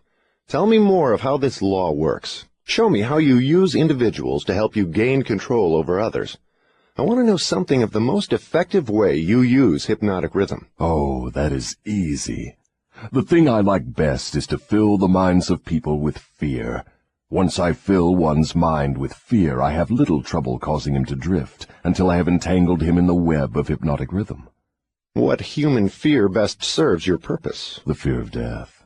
Why is the fear of death your favorite weapon? Because no one knows, and by the very nature of the laws of the universe, no one can prove definitely what happens after death.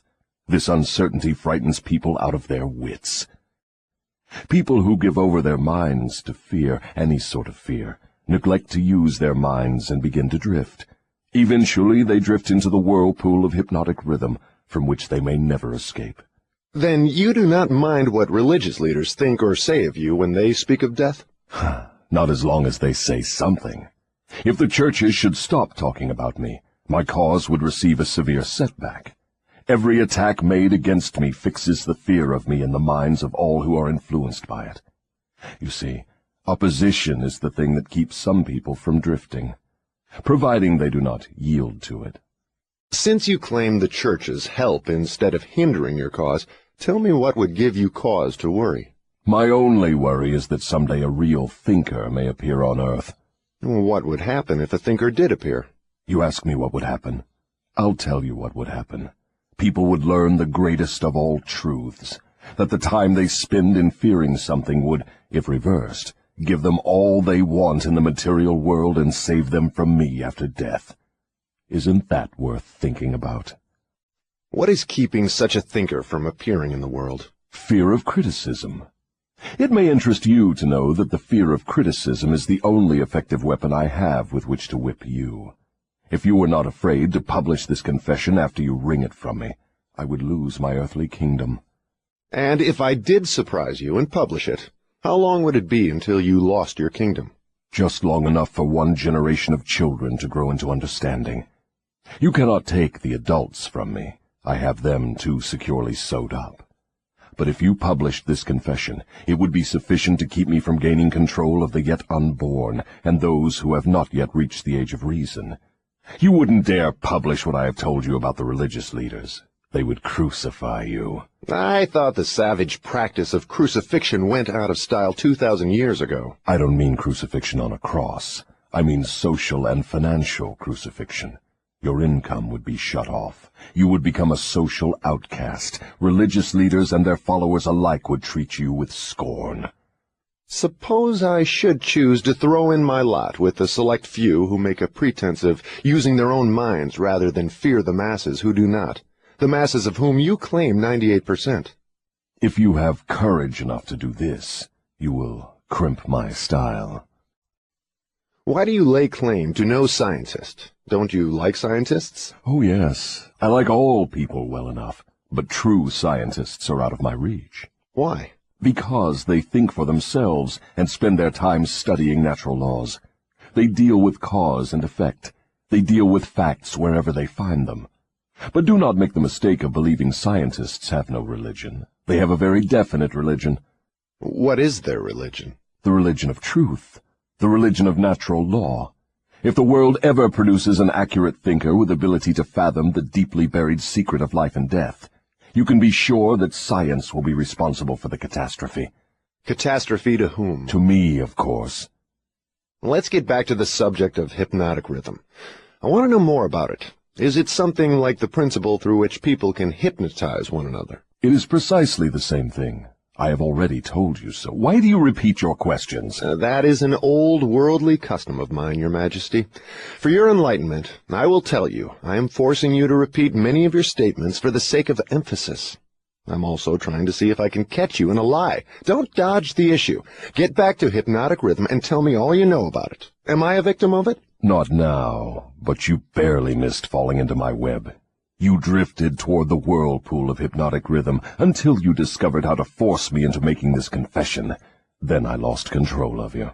How interesting. You are not trying to recapture me through flattery, are you? That would be the best bribe I could offer you. It is the bribe I used on you effectively before you got the upper hand of me. With what did you flatter me? With many things. Chief among them sex and the desire for self-expression. What effect did your bribes have on me? They caused you to neglect your major purpose in life and started you to drifting. Was that all you did to me through your bribes? That was plenty. But I am back on the track and out of your reach now, am I not? Yes, you are temporarily out of my reach because you are not drifting. What broke your spell over me and released me from the habit of drifting? My answer may humiliate you. Do you want to hear it? Go ahead and give it to me, Your Majesty. I wish to learn how much truth I can stand. When you found a great love in the woman of your choice, I lost my grip on you. So you are going to accuse me of hiding behind a woman's skirts, are you? No, not hiding. I wouldn't put it that way. I would say you have learned how to give yourself a solid background with the embellishment of a woman's mind. The woman's skirt has nothing to do with it, then? No, but her brain does. When you and your wife began to combine your two brains through your habit of master-minding every day, you stumbled upon the secret power with which you forced me into this confession. Is that the truth, or are you trying to flatter me again? I could flatter you if I had you alone, but I cannot flatter you while you have the use of your wife's mind. I'm beginning to catch on to something important. I'm beginning to understand what was meant by the writer of that passage in the Bible, which says substantially, "When two or more meet together and ask for anything in my name, it shall be granted." It is true, then, that two minds are better than one. It is not only true, it is necessary before anyone can continuously contact the great storehouse of infinite intelligence, wherein is stored all that is, all that ever was, and all that can ever be. Is there such a storehouse? If there had not been, you would not, could not, now be humiliating me with this silly forced confession. Isn't it dangerous to give this sort of information to the world? Sure, it is dangerous to me. If I were you, I would not give it out. Let us get back now to the technique through which you fasten on your victims the habit of drifting. What is the very first step a drifter must take to break the habit? A burning desire to break it. You, of course, know that no one can be hypnotized by another person without his willingness to be hypnotized. Neither can nature place one under the spell of hypnotic rhythm without his willingness to be hypnotized. The willingness may assume the form of indifference toward life generally, lack of ambition, fear, lack of definiteness of purpose, and many other forms. Nature does not need one's consent in order to place him under the spell of hypnotic rhythm. It needs only to find him off guard, through any form of neglect to use his own mind. Remember this. Whatever you have, you use it or you lose it. All successful attempts to break the habit of drifting must be done before nature makes the habit permanent through hypnotic rhythm. As I understand you, hypnotic rhythm is a natural law through which nature fixes the vibration of all environments. Is that true? Yes. Nature uses hypnotic rhythm to make one's dominating thoughts and one's thought habits permanent. That is why poverty is a disease. Nature makes it so by fixing permanently the thought habits of all who accept poverty as an unavoidable circumstance. Through this same law of hypnotic rhythm, nature will also fix permanently positive thoughts of opulence and prosperity. Perhaps you will better understand the working principle of hypnotic rhythm if I tell you its nature is to fix permanently all habits, whether they are mental or physical. If your mind fears poverty, your mind will attract poverty. If your mind demands opulence and expects it, your mind will attract the physical and financial equivalents of opulence. This is in accordance with an immutable law of nature. Did the writer of that sentence in the Bible, "Whatsoever a man soweth, that shall he also reap," have in mind this law of nature? He could have nothing else in mind. The statement is true. You can see evidence of its truth in all human relationships. And that is why the man who forms the habit of drifting through life must accept whatever life hands him. Is that correct? That is absolutely correct. Life pays the drifter its own price on its own terms. The non-drifter makes life pay on his own terms. Doesn't the question of morals enter into what one gets from life? To be sure, but only for the reason that one's morals have an influence on one's thoughts. No one can collect what he wants from life merely by being good, if that is what you want to know. No, I guess not. I see what you mean. We are all where we are and what we are because of our own deeds. No, not exactly. You are where you are and what you are because of your thoughts and your deeds. Then there is no such reality as luck, is there? Emphatically no. Circumstances which people do not understand are classified under the heading of luck. Back of every reality is a cause. Often the cause is so far removed from the effect that the circumstance can be explained only by attributing it to the operation of luck. Nature knows no such law as luck. It is a man-made hypothesis with which he explains away things he does not understand. The terms luck and miracle are twin sisters. Neither of them has any real existence except in the imaginations of people. Both are used to explain that which people do not understand. Remember this. Everything having a real existence is capable of proof. Keep this one truth in mind, and you will become a sounder thinker. Which is more important, one's thoughts or one's deeds? All deeds follow thoughts. There can be no deeds without their having first been patterned in thought. Moreover, all thoughts have a tendency to clothe themselves in their physical counterpart. One's dominating thoughts, that is, the thoughts one mixes with the emotions, desire, hope, faith, fear, hate, greed, enthusiasm, not only have a tendency to clothe themselves in their physical equivalent, but they are bound to do so. That reminds me to ask you to tell me more about yourself. Where, in addition to the minds of people, do you dwell and operate? I operate wherever there is something I can control and appropriate. I have already told you I am the negative portion of the electron of matter. I am the explosion in lightning. I am the pain in disease and physical suffering. I am the unseen general in warfare. I am the unknown commissioner of poverty and famine. I am the executioner extraordinary at death. I am the inspirer of lust after the flesh. I am the creator of jealousy and envy and greed. I am the instigator of fear. I am the genius who converts the achievements of men of science into instruments of death. I am the destroyer of harmony in all manner of human relationships. I am the antithesis of justice. I am the driving force in all immorality. I am the stalemate of all good. I am anxiety, suspense, superstition, and insanity. I am the destroyer of hope and faith. I am the inspirer of destructive gossip and scandal. I am the discourager of free and independent thought. In brief, I am the creator of all forms of human misery, the instigator of discouragement and disappointment. And you do not call that cold and cruel? I call that definite and dependable. The world depression broke up the habits of men everywhere and redistributed the sources of opportunity in all walks of life on an unprecedented scale. The drifter's pet alibi, with which he tries to explain away his undesirable position, is his cry that the world has run dry of opportunities. Non-drifters do not wait for opportunity to be placed in their way. They create opportunity to fit their desires and demands of life. Are non-drifters smart enough to avoid the influence of hypnotic rhythm? No one is smart enough to dodge the influence of hypnotic rhythm. One could just as easily avoid the influence of the law of gravity. The law of hypnotic rhythm fixes permanently the dominating thoughts of men, whether they be drifters or non-drifters. There is no reason why a non-drifter would want to avoid the influence of hypnotic rhythm, because that law is favorable to him. It helps him convert his dominating aims, plans, and purposes into their physical replicas. It fixes his habits of thought and makes them permanent. Only the drifter would wish to dodge the influence of hypnotic rhythm. For the better portion of my adult life, I've been a drifter.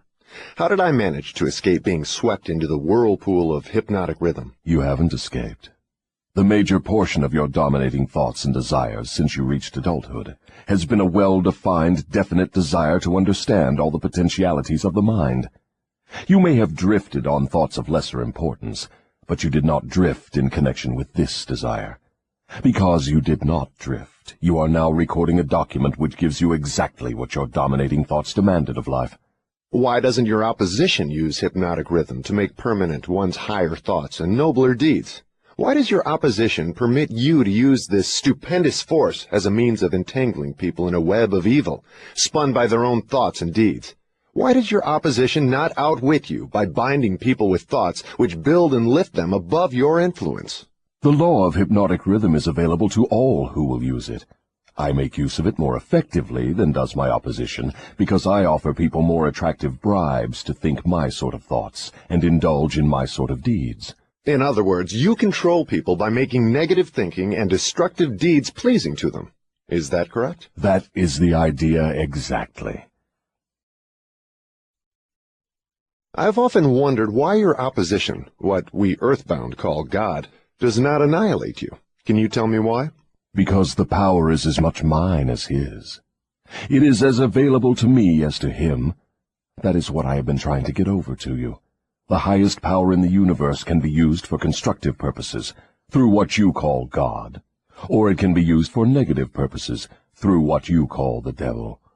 And something more important still, it can be used by any human being just as effectively as by God or the devil.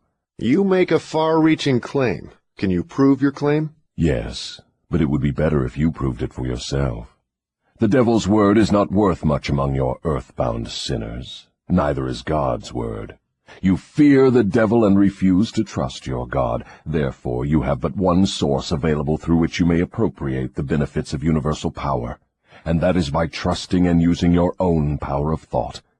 This is the direct road to the universal storehouse of infinite intelligence. There is no other road available to any human being. Why have we earthbound not found the road to infinite intelligence sooner? Because I have intercepted you and led you off the path by planting in your minds thoughts which destroy your power to use your minds constructively. I have made it attractive to you to use the power of infinite intelligence to attain negative ends, through greed, avarice, lust, envy, and hatred. Remember, your mind attracts that which your mind dwells upon. To divert you away from my opposition, I had only to feed you on thoughts helpful to my cause. If I understand what you're saying, you're admitting that no human being need fear the devil or worry about how to flatter God. That is it precisely. This admission may put a crimp in my style, but I have the satisfaction of knowing it may also slow down my opposition by sending people direct to the source of all power. In other words, if you cannot control people through negative bribes or fear, then you wish to kick over the entire apple cart and show people how to go around God. Are you by any chance in politics, too? Your technique seems frightfully familiar. Am I in politics? If I am not in politics, who do you believe starts depressions and forces people into wars? Surely you would not lay this at the door of my opposition. As I have already told you, I have allies in all walks of life to help me in connection with all human relationships. Why don't you take over the churches and use them outright in your cause? Do you think I am a fool? Who would keep alive the fear of the devil if I subdued the churches? Who would serve as a decoy to attract the attention of people while I manipulate their minds if I did not have some agency through which to sow the seeds of fear and doubt? The cleverest thing I do is to use the allies of my opposition to keep the fear of hell burning in the minds of people. As long as people fear something, no matter what, I will keep a grip on them. I am beginning to see your scheme. You use the churches to plant the seed of fear and uncertainty and indefiniteness in the minds of people. These negative states of mind cause people to form the habit of drifting. This habit crystallizes into permanency through the law of hypnotic rhythm. Then the victim is helpless to help himself. Is that right? Hypnotic rhythm, then, is something to be watched and respected. A better way of stating the truth is that hypnotic rhythm is something to be studied, understood, and voluntarily applied to attain definite desired ends.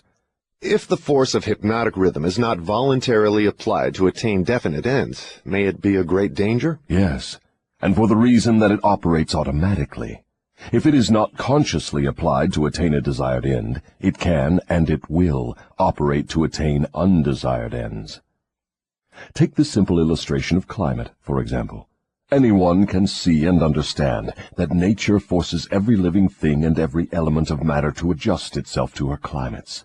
In the tropics, she creates trees which bear fruit and reproduce themselves. She forces the trees to adjust themselves to her scorching sun. She forces them to put out leaves suitable for protection against the rays of the sun. These same trees could not survive if removed to the Arctic regions, where nature has established an entirely different climate. In the colder climate, she creates trees which are adjusted to survive and to reproduce themselves, but they could not survive if transplanted in the tropical regions. In the same manner, nature clothes her animals, giving to those in each different climate a covering suited to their comfort and survival in that climate. In a similar manner, nature forces upon the minds of men the influences of their environment, which are stronger than the individual's own thoughts. Children are forced to take on the nature of all influences of those around them, unless their own thoughts are stronger than the influences. Nature sets up a definite rhythm for every environment, and everything within the range of that rhythm is forced to conform to it. Man alone has the power to establish his own rhythm of thought, providing he exercises this privilege before hypnotic rhythm has forced upon him the influences of his environment. Every home, every place of business, every town and village, and every street and community center has its own definite, discernible rhythm. If you wish to know what a difference there is in the rhythms of streets, take a walk up Fifth Avenue in New York, and then down a street in the slums. All forms of rhythm become permanent with time. Does each individual have his own rhythm of thought? Yes, that is precisely the major difference between individuals. The person who thinks in terms of power, success, opulence, sets up a rhythm which attracts these desirable possessions. The person who thinks in terms of misery, failure, defeat, discouragement, and poverty attracts these undesirable influences. This explains why both success and failure are the result of habit. Habit establishes one's rhythm of thought, and that rhythm attracts the object of one's dominating thoughts. Hypnotic rhythm is something resembling a magnet which attracts things for which it has a magnetic affinity. Is that correct? Yes, that is correct. That is why the poverty-stricken herd themselves into the same communities. It explains that old saying, misery loves company. It also explains why people who begin to succeed in any undertaking find that success multiplies with less effort as time goes on.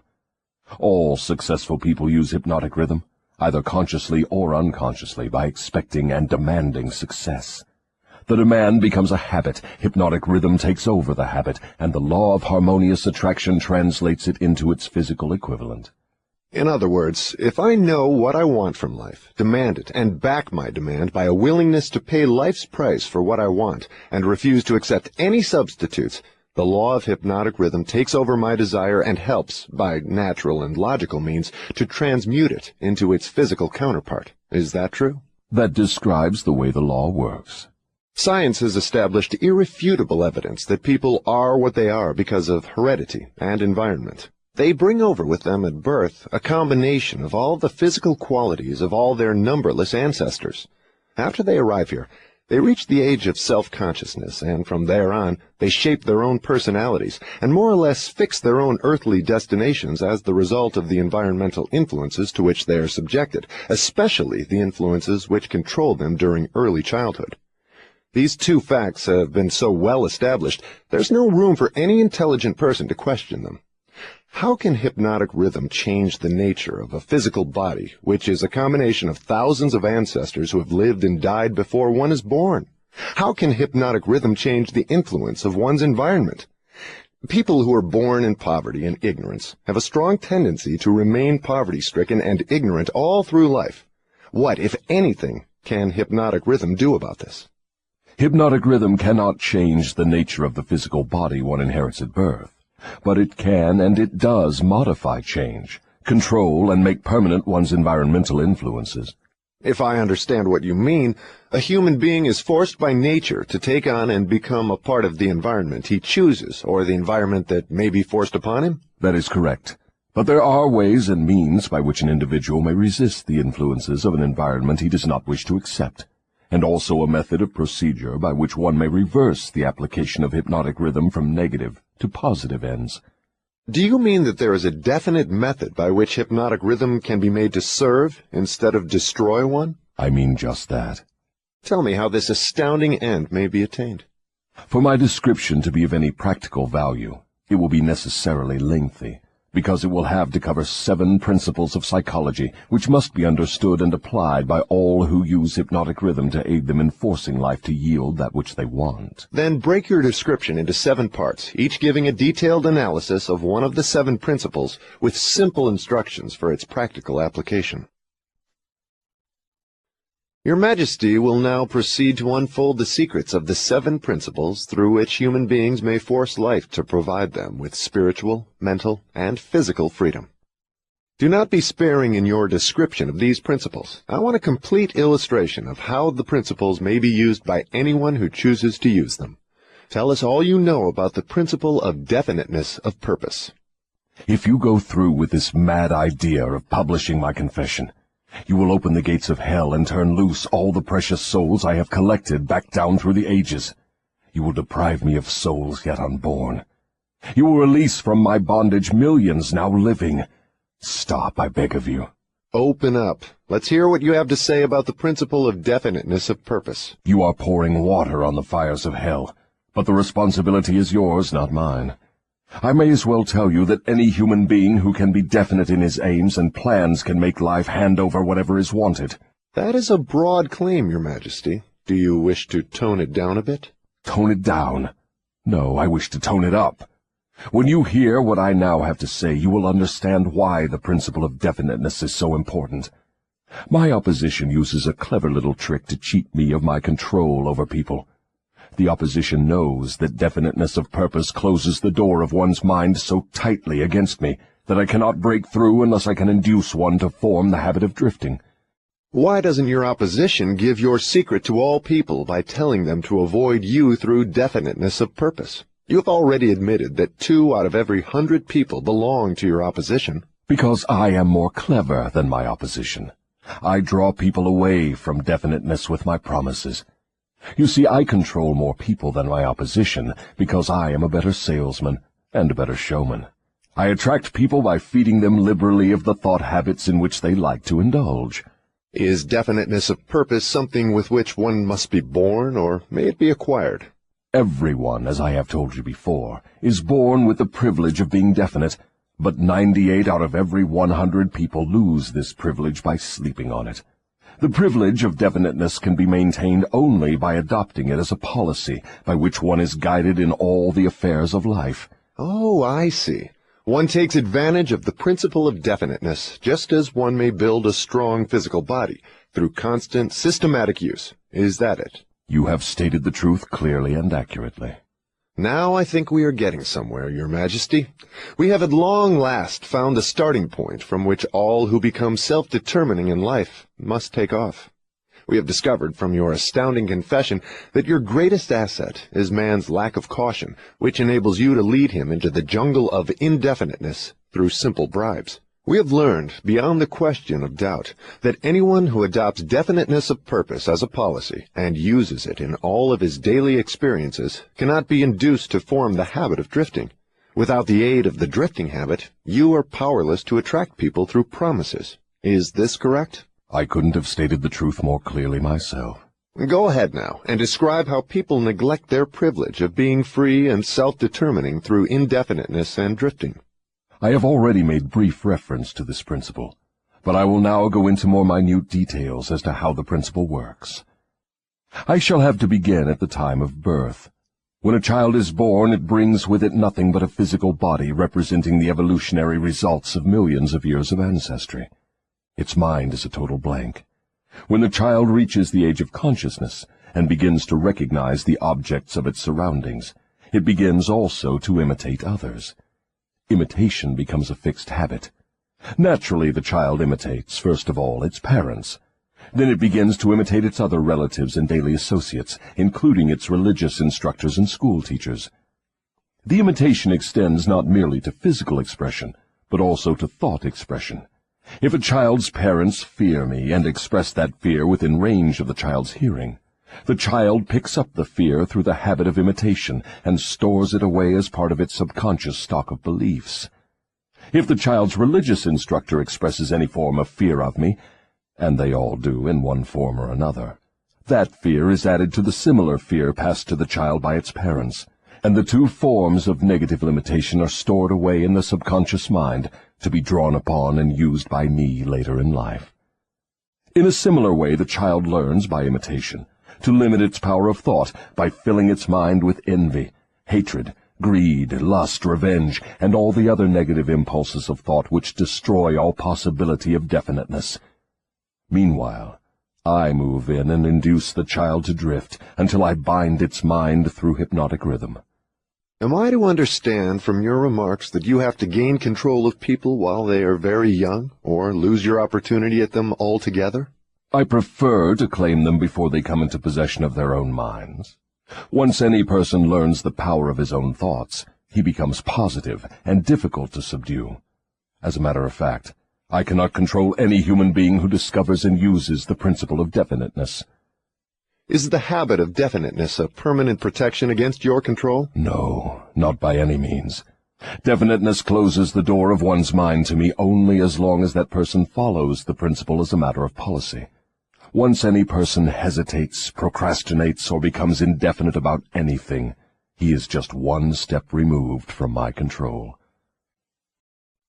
What has definiteness to do with one's material circumstances? I want to know if one may acquire power through definiteness of purpose without inviting destruction through the law of compensation. Your question limits my illustrations because there are so few people in the world who understand, and there have been so few in the past who understood, how to use definiteness of purpose without attracting to themselves the negative application of the law of compensation. Here you are forcing me to disclose one of my most prized tricks. I am bound to tell you that I eventually reclaim for my cause all who escape me temporarily through definiteness of purpose. The reclamation is made by filling the mind with greed for power and the love of egotistical expression, until the individual falls into the habit of violating the rights of others. Then I step in with the law of compensation and reclaim my victim. So I see from your admission that definiteness of purpose may be dangerous in proportion to its possibility as a power. Is that true? Yes, and what is more important, Every principle of good carries with it the seed of an equivalent danger. That is hard to believe. What danger, for example, can there be in the habit of love of truth? The danger lies in the word habit. All habits, save only that of the love of definiteness of purpose, may lead to the habit of drifting. Love for truth, unless it assumes the proportion of definite pursuit of truth, may become similar to all other good intentions. You know, of course, what I do with good intentions. Is love for one's relatives also dangerous? The love for anything or anyone, save only the love of definiteness of purpose, may become dangerous. Love is a state of mind which beclouds reason, saps willpower, and blinds one to facts and truth. Everyone who becomes self-determining and gains spiritual freedom to think his own thoughts must examine carefully every emotion that seems even remotely related to love. You may be surprised to know that love is one of my most effective baits. With it I lead into the habit of drifting those whom I could attract with nothing else. That is why I have placed it at the head of my list of bribes. Show me what any person loves most, and I will have my cue as to how that person can be induced to drift, until I bind him with hypnotic rhythm. Love and fear combined give me the most effective weapons with which I induce people to drift. One is as helpful to me as the other. Both have the effect of causing people to neglect to develop definiteness in the use of their own minds. Give me control over a person's fears, and tell me what he loves most, and you may as well mark that person down as my slave. Both love and fear are emotional forces of such stupendous potency that either may completely set aside the power of will and the power of reason. Without will and reason there is nothing left to support definiteness of purpose.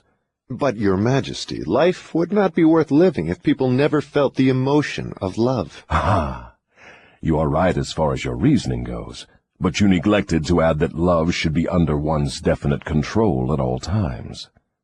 Of course, love is a desirable state of mind, but it also is a palliative which may be used to limit or destroy reason and willpower, both of which rate above love in importance to human beings who want freedom and self-determination. I understand from what you say that people who gain power must harden their emotions, master fear, and subdue love. Is that correct? People who gain and maintain power must become definite in all their thoughts and all their deeds. If that is what you call hard, then they must become hard. Let us look into the sources of advantage of definiteness in the everyday affairs of life. Which is more apt to succeed, a weak plan applied with definiteness, or a sound, strong plan indefinitely applied? Weak plans have a way of becoming strong if definitely applied. You mean that any plan definitely put into continuous action in pursuit of a definite purpose may be successful, even if it is not the best plan? Yes, I mean just that. Definiteness of purpose plus definiteness of plan by which the purpose is to be achieved generally succeeds, no matter how weak the plan may be. The major difference between a sound and an unsound plan is that the sound plan, if definitely applied, may be carried out more quickly than an unsound plan. In other words, if one cannot be always right, one can and should be always definite. Is that what you were trying to get across to me? That is the idea. People who are definite in both their plans and their purposes never accept temporary defeat as being more than an urge to greater effort. You can see for yourself that this sort of policy is bound to win if it is followed with definiteness. Can a person who moves with definiteness of both plan and purpose be always sure of success? No. The best of plans sometimes misfire. But the person who moves with definiteness recognizes the difference between temporary defeat and failure. When plans fail, he substitutes others, but he does not change his purpose. He perseveres. Eventually he finds a plan that succeeds. Will a plan based upon immoral or unjust ends succeed as quickly as one motivated by a keen sense of justice and morality? Through the operation of the law of compensation, everyone reaps that which he sows. Plans based on unjust or immoral motives may bring temporary success, but enduring success must take into consideration the fourth dimension, time. Time is the enemy of immorality and injustice. It is the friend of justice and morality. Failure to recognize this fact has been responsible for the crime wave among the youths of the world. The youthful, inexperienced mind is apt to mistake temporary success for permanency. The youth often makes the mistake of coveting the temporary gains of immoral, unjust plans, but neglects to look ahead and observe the penalties which follow as definitely as night follows day. This is pretty deep stuff, Your Majesty. Let us get back to the discussion of lighter and more concrete subjects that are likely to interest the majority of people. I'm interested in discussing the things that make people happy and miserable, rich and poor, sick and healthy. In brief, I'm interested in everything that can be used by human beings to make life pay satisfactory dividends in return for the effort that one puts into the business of living. Very well, let us be definite. You have my idea. Your Majesty has a tendency to stray off into abstract details which most people can neither understand nor use in the solution of their problems. Could that, by any chance, be a definite plan of yours to answer my questions with indefinite answers? If that is your plan, it is a slick trick, but it will not work. Go ahead now, and tell me something more of the miseries and failures of human beings growing directly out of indefiniteness. Why not permit me to tell you more of the pleasures and successes of people who understand and apply the principle of definiteness? I observe that sometimes people with definiteness of plan and purpose get what they ask from life, only to find after they get it that they do not want it. What then? Generally, one can get rid of whatever is not wanted by application of the same principle of definiteness with which the thing was acquired. A life that is lived with fullness of peace of mind, contentment, and happiness always divests itself of everything it does not want. Anyone who submits to annoyance by things he does not want is not definite. He is a drifter. What about married people who cease to want each other? Should they separate? Or is it true that all marriages are made in heaven, and the contracting parties are, therefore, forever bound by their bargain, even though it may prove to be a poor one for both? First, let me correct that old saying that all marriages are made in heaven. I know of some which were made on my side of the fence. Minds which do not harmonize should never be forced to remain together in marriage or any other relationship. Friction and all forms of discord between minds lead inevitably to the habit of drifting, and of course to indefiniteness.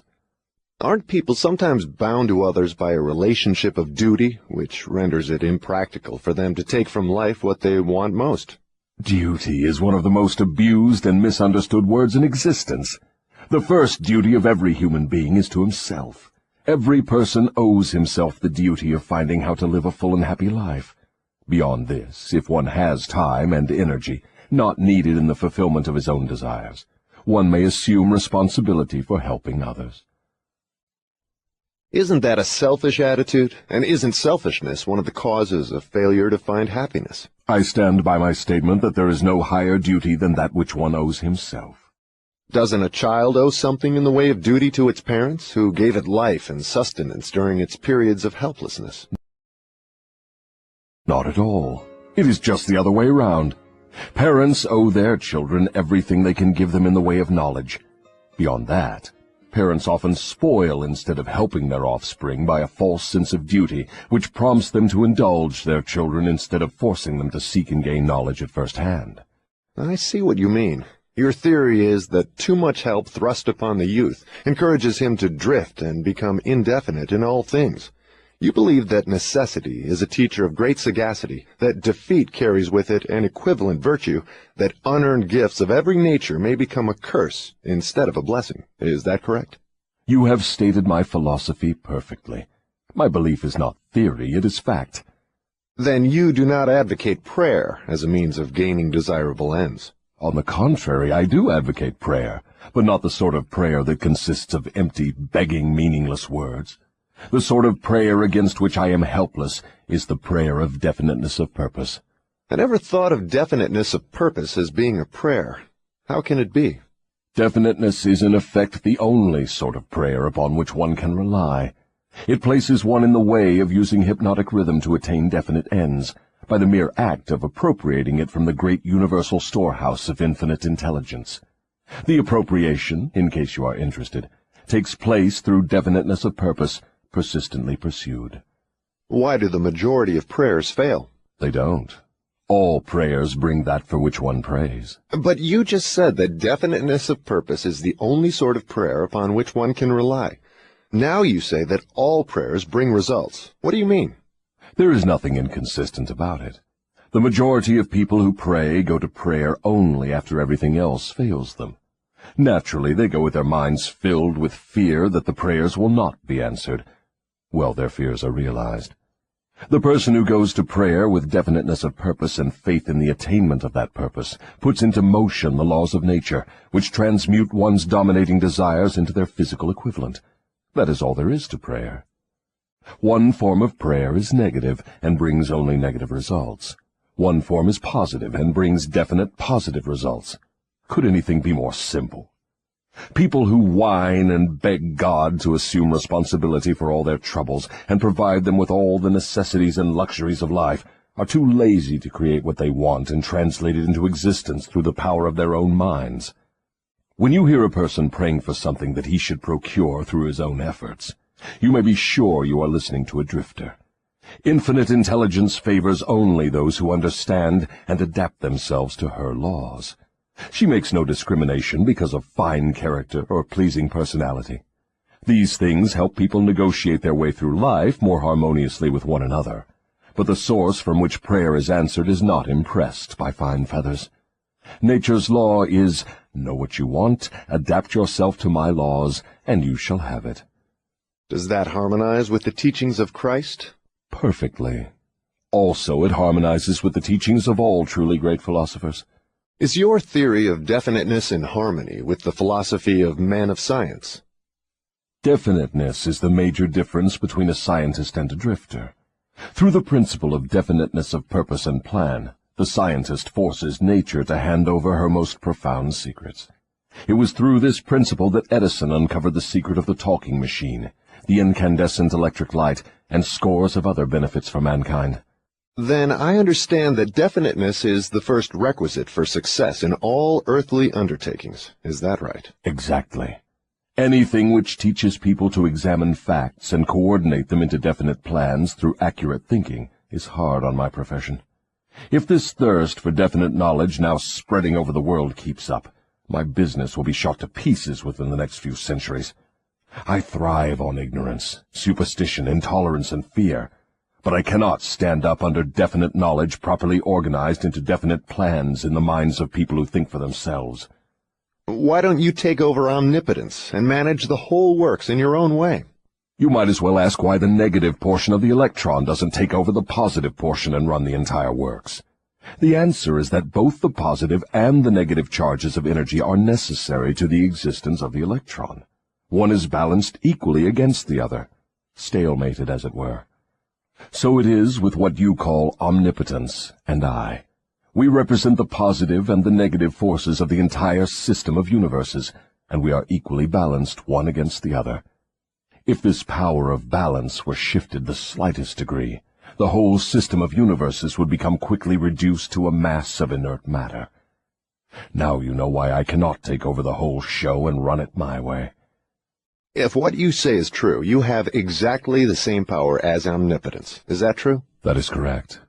My opposition, you call it omnipotence, expresses itself through the forces which you call good, the positive forces of nature. I express myself through the forces you call bad, the negative forces. Both good and bad are coincidental with existence. One is as important as the other.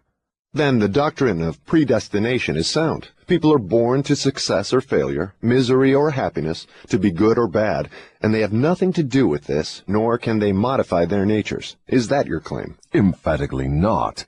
Every human being has a wide range of choice in both his thoughts and his deeds. Every human being can use his brain for the reception and the expression of positive thoughts, or he can use it for the expression of negative thoughts. His choice in this important matter shapes his entire life. From what you have said, I gather the idea that human beings have more freedom of expression than either you or your opposition. Is that correct? That is true. Omnipotence and I are bound by immutable laws of nature. We cannot express ourselves in any manner not conforming to these laws. Then it is true that man has rights and privileges not available to either omnipotence or the devil. Is that the truth? Yes, that is true. But you might well have added that man is not yet fully awakened to the realization of this potential power. Man still regards himself as something resembling the worms in the dust.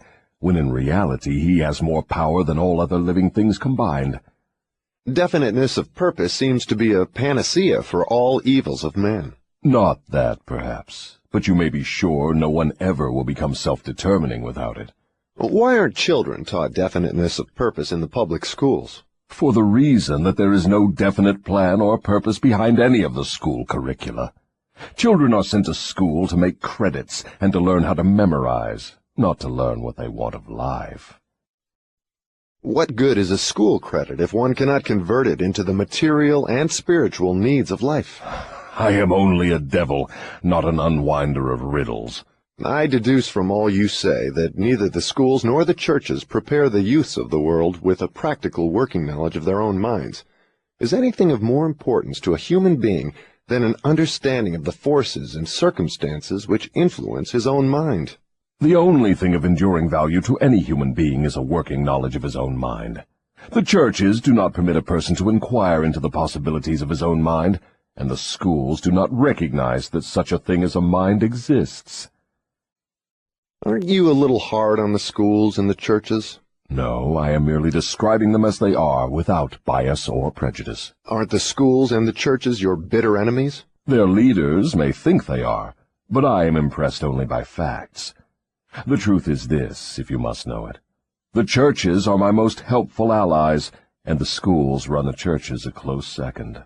On what specific or general grounds do you make this claim? On the grounds that both the churches and the schools help me to convert people to the habit of drifting. Do you realize that your charge is substantially a sweeping indictment of the two institutions of major importance which have been responsible for civilization in its present form? Do I realize it? Man alive, I gloat over it. If the schools and churches had taught people how to think for themselves, where would I be now? This confession of yours will disillusion millions of people whose only hope for salvation is in their churches. Isn't that a cruel thing to do to them? Wouldn't most people be better off living in the bliss of ignorance than to know the truth about you? What do you mean by the term salvation? From what are people being saved? The only form of enduring salvation that is worth a green fig to any human being is that which comes from recognition of the power of his own mind. Ignorance and fear are the only enemies from which men need salvation. You seem to hold nothing sacred. You are wrong. I hold sacred the one thing which is my master, the one thing I fear. What is that? The power of independent thought backed by definiteness of purpose. Then you do not have many people to fear. Only 2 out of every 100, to be exact. I control all others. Let's give the churches a rest and get back to the public schools. Your confession has shown clearly that you thrive and perpetuate yourself from one generation to another by the clever trick of taking over the minds of children before they have the chance to learn how to use their minds. I wish to know what is wrong with a public school system that permits the devil to control so many people. I wish to know also what can be done to the established system of teaching that will ensure all children the opportunity to learn, first, that they have minds, and second, how to use those minds to bring spiritual and economic freedom. I am putting the question to you definitely enough, and since you have stressed the importance of definiteness of purpose, I am here and now putting you on notice that your answer to my question must be definite. Wait a moment while I catch my breath. You have given me quite an order. It seems strange that you would come to the devil to learn how to live. I should think you would go to my opposition. Why don't you? Your Majesty, it is you who are on trial here, not I. I want the truth, and I am not particular as to the source from which I get it. There is something radically wrong with the system of education that has given us a balance sheet with life that shows us hopelessly in the red and groping for the road to self-determination as if we were so many animals lost in the jungle. I want to know 2 things about this system. First, what is the major weakness of the system? Second, how can this weakness be eliminated? The floor is yours again. Please, stick to the question and stop trying to decoy me into the discussion of deep abstract subjects. That's definite, is it not? You leave me no choice but that of direct answer. To begin with, the public school system approaches the subject of education from the wrong angle. The school system endeavors to teach children to memorize facts, instead of teaching them how to use their own minds. Is that all that is wrong with the system? Oh, no, that is only the beginning. Another major weakness of the school system is that it does not establish in the minds of children either the importance of definiteness of purpose, or make any attempt to teach youths how to be definite about anything. The major object of all schooling is to force the students to cram their memories with facts, instead of teaching them how to organize and make practical use of facts. This cramming system centers the attention of students on the accumulation of credits, but overlooks the important question of how to use knowledge in the practical affairs of life. This system turns out graduates whose names are inscribed upon parchment certificates, but whose minds are empty of self-determination. The school system got off to a bad start at the beginning. The schools began as institutions of higher learning, operated entirely for the select few whose wealth and family entitled them to education. Thus, the entire school system was evolved by beginning at the top and working back down to the bottom. It is no wonder the system neglects to teach children the importance of definiteness of purpose, when the system itself has literally evolved through indefiniteness. What would correct this weakness of the public school system? Let's not complain of the weakness of the system unless we are prepared to offer a practical remedy with which it can be corrected. In other words, while we are discussing the importance of definiteness of plan and purpose, let us take our own medicine and be definite. Why don't you lay off the schools and churches and save yourself plenty of trouble? Don't you know that you are poking your nose into the affairs of the two forces that control the world? Suppose you do show up the schools and the churches as being weak and inadequate for the needs of human beings. What then? With what are you going to replace these two institutions? Stop trying to evade my questions by the old trick of asking a counter-question. I do not propose to replace the schools and churches, but I do propose to find out, if I can, how these organized forces can be modified so that they will serve people instead of keeping them in ignorance. Go ahead now and give me a detailed catalog of all the changes in the public school system which would improve it. So you want the entire catalog, do you?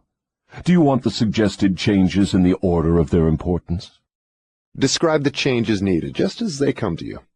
You are forcing me to commit an act of treason against myself. But here it is.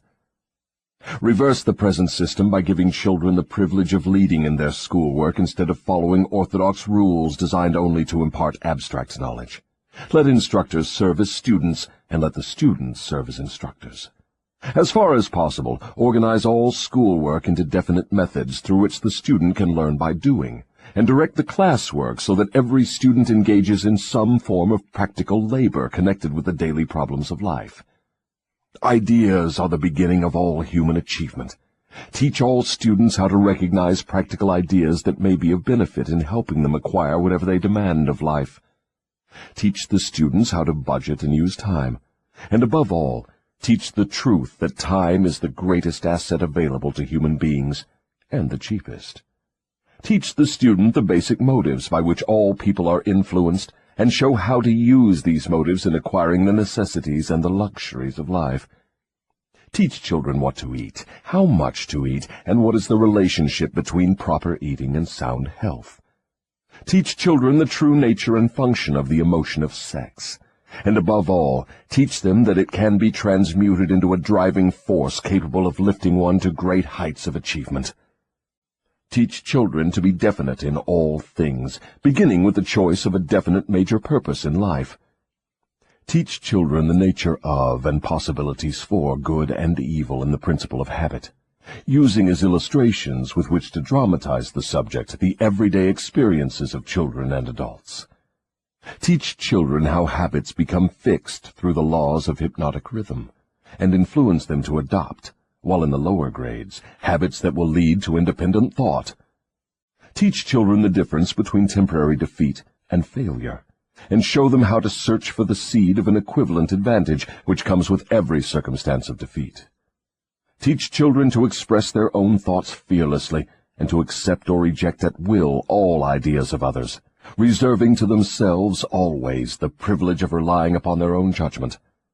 Teach children to reach decisions promptly, and to change them, if at all, slowly and with reluctance, and never without a definite reason. Teach children that the human brain is the instrument with which one receives from the great storehouse of nature the energy which is specialized into definite thoughts, that the brain does not think, but serves as an instrument for the interpretation of stimuli which cause thought. Teach children the value of harmony in their own minds, and that this is attainable only through self-control. Teach children the nature and the value of self-control. Teach children that there is a law of increasing returns which can be and should be put into operation as a matter of habit, by rendering always more service and better service than is expected of them. Teach children the true nature of the Golden Rule, and above all show them that through the operation of this principle, everything they do to and for another, they also do to and for themselves. Teach children not to have opinions unless they are formed from facts, or beliefs which may reasonably be accepted as facts. Teach children that cigarettes, liquor, narcotics, and overindulgence in sex destroy the power of will and lead to the habit of drifting. Do not forbid these evils, just explain them. Teach children the danger of believing anything merely because their parents, religious instructors, or someone else says it is so. Teach children to face facts, whether they are pleasant or unpleasant, without resorting to subterfuge or offering alibis. Teach children to encourage the use of their sixth sense, through which ideas present themselves in their minds from unknown sources, and to examine all such ideas carefully. Teach children the full import of the law of compensation as it was interpreted by Ralph Waldo Emerson, and show them how the law works in the small, everyday affairs of life. Teach children that definiteness of purpose, backed by definite plans persistently and continuously applied, is the most efficacious form of prayer available to human beings. Teach children that the space they occupy in the world is measured definitely by the quality and quantity of useful service they render the world. Teach children there is no problem which does not have an appropriate solution, and that the solution often may be found in the circumstance creating the problem. Teach children that their only real limitations are those which they set up or permit others to establish in their own minds. Teach them that man can achieve whatever man can conceive and believe.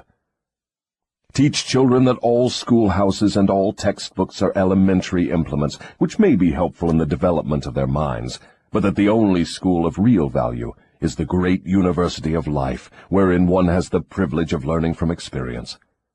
Teach children to be true to themselves at all times, and since they cannot please everybody, therefore to do a good job of pleasing themselves. That is an imposing list, but it seems conspicuous by the fact it ignores practically every subject now taught in the public schools. Was that intended? Yes. You asked for a list of suggested changes in public school curricula which would benefit children. Well, that is what you got. Some of the changes you suggest are so unorthodox they would shock most of the educators of today, wouldn't they? Most of the educators of today need to be shocked. A good sound shock often helps the brain that has been atrophied by habit. Would the changes you suggest for the public schools give children immunity against the habit of drifting? Yes, that is one of the results the changes would bring, but there are others, too. How could the suggested changes be forced into the public school system? You know, of course, it is as difficult to get a new idea into an educator's brain as it is to interest a religious leader in modifying religion so it will help people to get more from life. The quickest and surest way to force practical ideas into the public schools is to first introduce the ideas through private schools and establish such a demand for their use that public school officials will be compelled to employ them. Should any other changes be made in the public school system? Yes, many. Among other changes needed in all public school programs is the addition of a complete course of training in the psychology of harmonious negotiation between people. All children should be taught how to sell their way through life with the minimum amount of friction. Every public school should teach the principles of individual achievement through which one may attain to a position of financial independence. Classes should be abolished altogether. They should be replaced by the round table or conference system, such as businessmen employ. All students should receive individual instruction and guidance in connection with subjects which cannot be properly taught in groups. Every school should have an auxiliary group of instructors consisting of business and professional people, scientists, artists, engineers, and newspapermen, each of whom would impart to all the students a practical working knowledge of his own profession, business, or occupation. This instruction should be conducted through the conference system, to save the time of the instructors. What you have suggested is, in effect, an auxiliary system of instruction that would give all school children a working knowledge of the practical affairs of life, direct from the original source. Is that the idea? You've stated it correctly. Let us dismiss the public school system and go back to the churches for a moment. All my life, I have heard clergymen preaching against sin and warning sinners to beware and repent so they could be saved, but I've never heard any of them tell me what sin is. Will you give me some light on this subject? Sin is anything one does or thinks which causes one to be unhappy. Human beings who are in sound physical and spiritual health should be at peace with themselves and always happy. Any form of mental or physical misery indicates the presence of sin. Name some of the common forms of sin. It is a sin to overeat, because that leads to ill health and misery. It is a sin to overindulge in sex, because that breaks down one's willpower and leads to the habit of drifting. It is a sin to permit one's mind to be dominated by negative thoughts of envy, greed, fear, hatred, intolerance, vanity, self-pity, or discouragement, because these states of mind lead to the habit of drifting. It is a sin to cheat, lie, and steal, because these habits destroy self-respect, subdue one's conscience, and lead to unhappiness. It is a sin to remain in ignorance, because that leads to poverty and loss of self-reliance. It is a sin to accept from life anything one does not want, because that indicates an unpardonable neglect to use the mind. Is it a sin for one to drift through life without definite aim, plan, or purpose? Yes, because this habit leads to poverty and destroys the privilege of self-determination. It also deprives one of the privilege of using his own mind as a medium of contact with infinite intelligence. Are you the chief inspirer of sin? Yes. It is my business to gain control of the minds of people in every way possible. Can you control the mind of a person who commits no sin? I cannot, because that person never permits his mind to be dominated by any form of negative thought. I cannot enter the mind of one who never sins, let alone control it. What is the commonest and most destructive of all sins? Fear and ignorance. Have you nothing else to add to the list? There is nothing else to be added. What is faith? It is a state of mind wherein one recognizes and uses the power of positive thought as a medium by which one contacts and draws upon the universal store of infinite intelligence at will. In other words, faith is the absence of all forms of negative thought. Is that the idea? Yes, that is another way of describing it. Has a drifter the capacity to use faith? He may have the capacity, but he does not use it. Everyone has the potential power to clear his mind of all negative thoughts, and thereby avail himself of the power of faith. Stating the matter in another way, faith is definiteness of purpose backed by belief in the attainment of the object of that purpose. Is that correct? That's the idea exactly. What preparation must one undergo before being able to move with definiteness of purpose at all times? One must gain mastery over self.